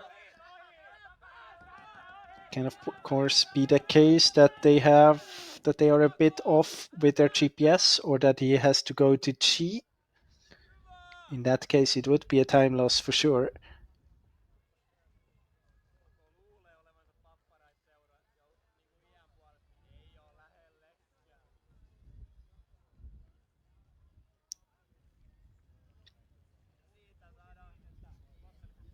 Either way, they are not together, Iikkali and Tume. They are a bit on different routes here towards control 13. But they will see each other very soon again. And then behind we have Helsingin Suunnistajat and Kalevan Rasti.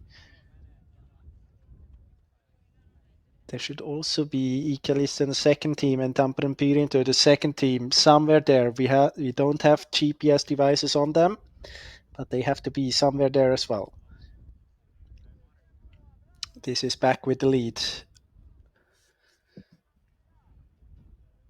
On the way towards control 14, running down this spur.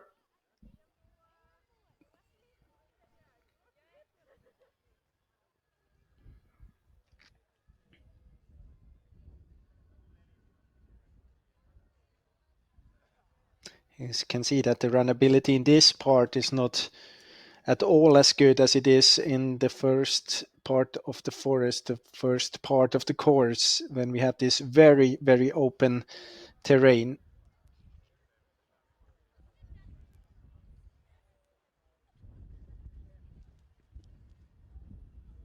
No problems here on the third leg for the third leg runners on this Four Kings, at least what we have seen so far. As I mentioned before, there are teams we don't see on the GPS.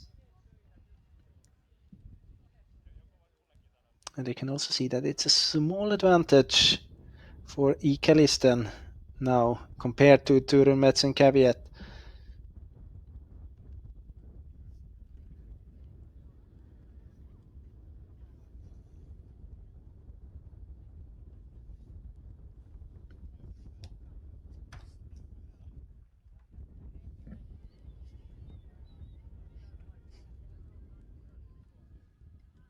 Alexis Sorsa has punched the 14th control, heading on this track towards control 15. There is a possibility to choose differently there at control 14. Will be interesting to see if Turun, Merz and Kvyat and Iikkali, if they will be going the same way or if they split up there. We are getting closer to the end of the course, to the end of this competition, and maybe it is time to take some risks if you are in a position as Turun, Merz and Kvyat, where you are a few meters behind, and maybe feel that the other runner has a bit of an advantage. But let's wait and see. I think we just had them in the picture for a short while, or at least Ikalista.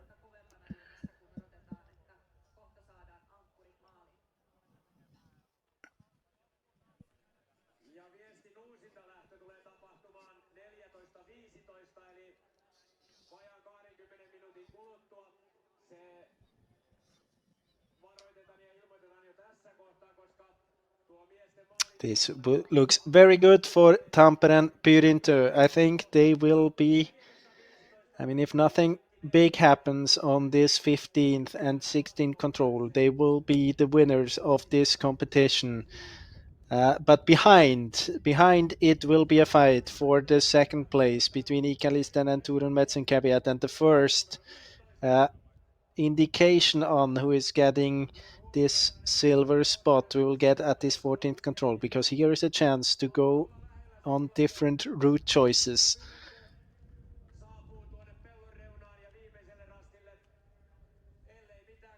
Ikalisten going the same way as Tampere, and I think that also Turun Metsenkävijät is going there.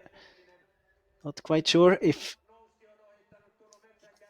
spectators can spot Savolainen in front of him from where he is at the moment. As we've seen, the forest was a bit more dense in this area. Here we have Helsingin suunnistajat.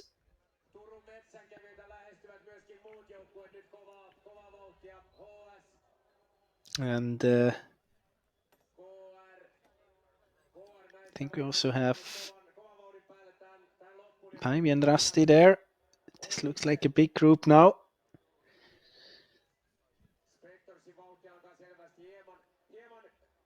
So Kalev and Rasti, if I'm not wrong. We have Tampere and Pyrintö, the second team.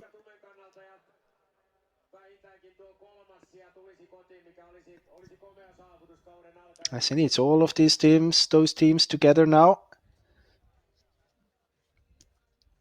Good to see the second teams within there as well, so we get an answer on that question. We can see that Tampere and Pyrintö was heading up the slope there very, very early. Not sure if that's a good decision. Has to keep cool head now in order to go down a little bit from his position.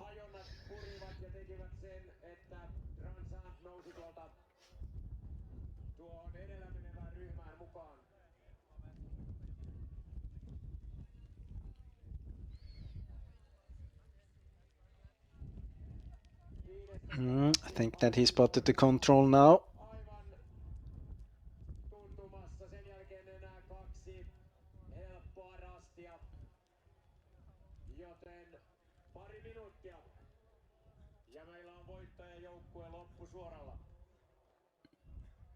And behind, it seems that there's definitely an advantage for Ikalisten compared to Turun Metsenkävijät, almost half a minute, and now we are behind the leader and maybe the winner very soon. Tampere and Pyrintö on the way to the last, let's call it real control of this relay, because after that it's only down to the finish area, down to the open area, to the last control.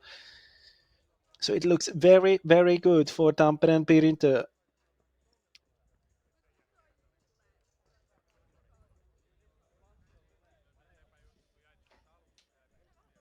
As you can see here, taking advantage of this vegetation border towards control 16.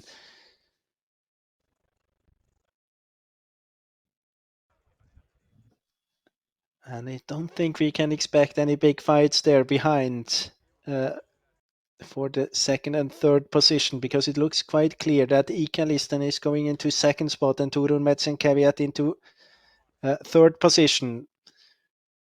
Maybe a bit far up the hill there as well for Ikalisten. Maybe.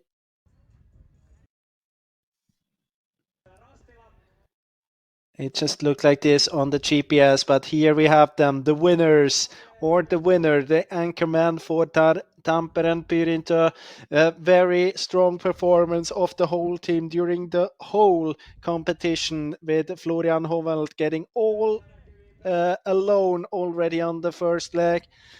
Then we had Severi Kymäläinen losing the lead, but still performing well on his second leg. And now Aleksi Sorsa fighting back, getting back the lead and getting all the way to the first position with a very strong performance here, getting and meeting his teammates for the last meters, and they can enjoy those last meters now. Very well deserved victory in the first competition of Viestiliiga. Impressive runs by all three of them. And as Hovald already mentioned in the interview after the first leg, good shape of Severi Kymäläinen, and that he expects a great performance also for Aleksi Sorsa. That was exactly the case. And the next team to the finish, I think, very soon, Turun Metsen Caveat. Or Ikalisten Nouseva Voima, Eetu Savolainen. First, the pictures, the victory pictures, and here we have him. That was a very strong run here on the last leg, starting with a disadvantage into this last leg, was 3 minutes behind to Turun Metsen Caveat, and then just managing to overtake his opponents there. I think it was at the forking at around 5, 6, and 7, but very strong last leg here for Eetu Savolainen, and we will see more of him next week at the World Cup, taking his team here into a second position, into a silver medal spot. So second position for Ikalisten Nouseva Voima.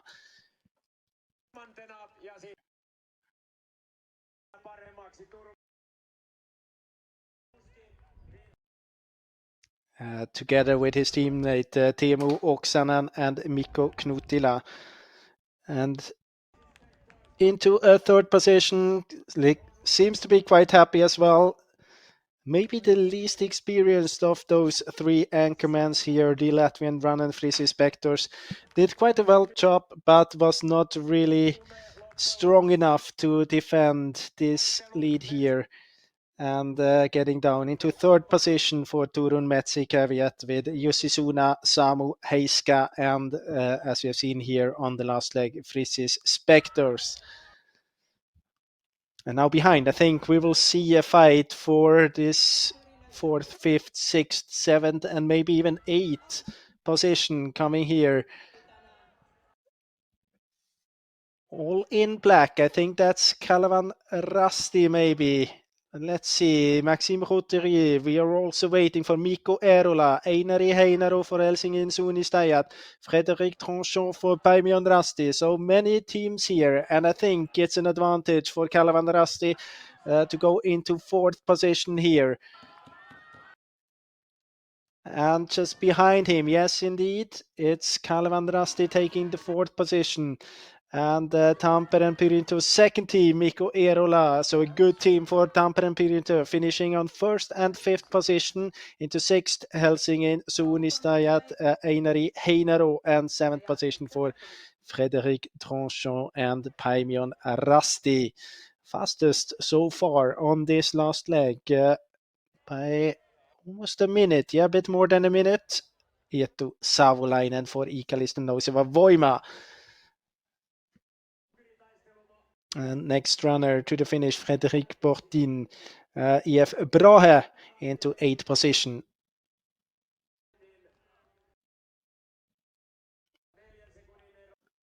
Former Finnish international runner Frederic Portin taking his colors into 8th position.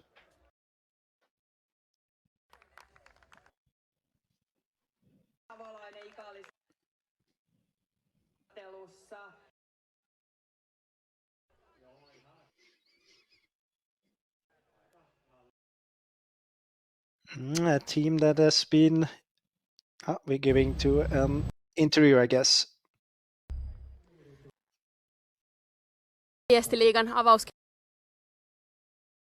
oli varsin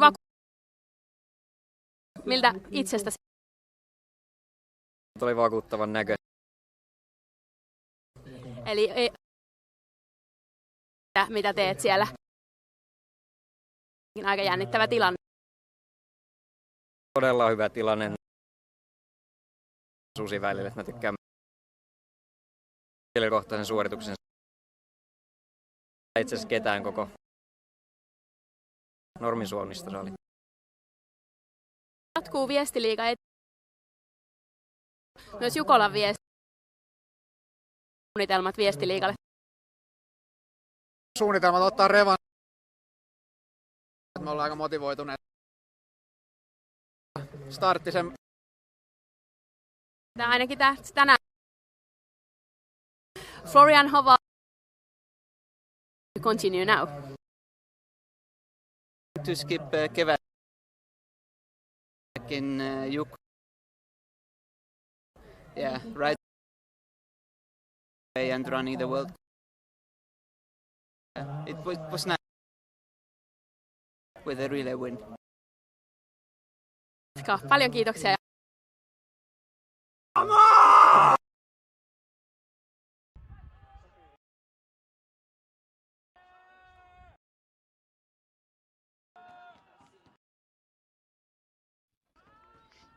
So we had a few more teams to the finish. Ikalista nouseva voima. Second team Joona Huila getting his colors into 9th position, and also the second team for Kalevan Rasti, Oskari Silvenoinen finishing in the last position in the top 10. Then 11th, Turun Metsen Caveat second team. 12th, Lapuan Virkia, and 13 punching right there, Lahten Suunnistajat, and into 14th position, Turun Metsen Caveat, the 4th team.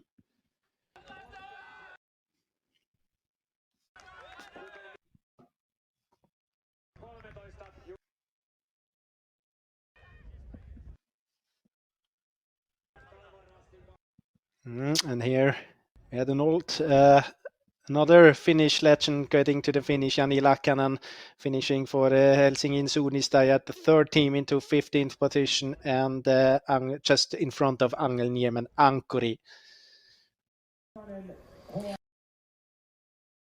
Savolainen todella johteinen, vähän miltä itsestäsi? Pahaltahan se tuntuu, kohtuu se rajoitinta vasta. Ei se hirmu kiva. Missä mennään, mikä tilanne siellä? Matkan kädessä ja itsellä niin metka no tossa tuli toi ties, että nyt ainakin yksi, että missä hurjassa kevät sitten vielä siellä pyrin. Nyt sitten tästä ja miten nouskin tavoitteet? Oma kausi jatkuu tuossa,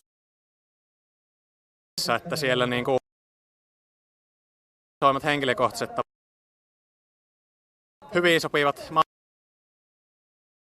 itse että nouskilla totta kai nostaa ja itsekin se juoksemaan niin kivoja kotimaassa ehkä tärkeimmät jumilla sitten vielä kyllä.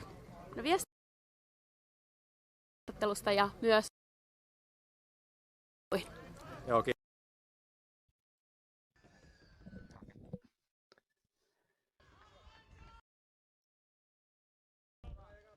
And as we are taking another team from Helsingin Suunnistajat to the finish, it's time to summarize for today, the first day of Viestiliiga, with the winners in the women's class, Iktisa, and here just seen in the men's class, Tampere and Pyrintö.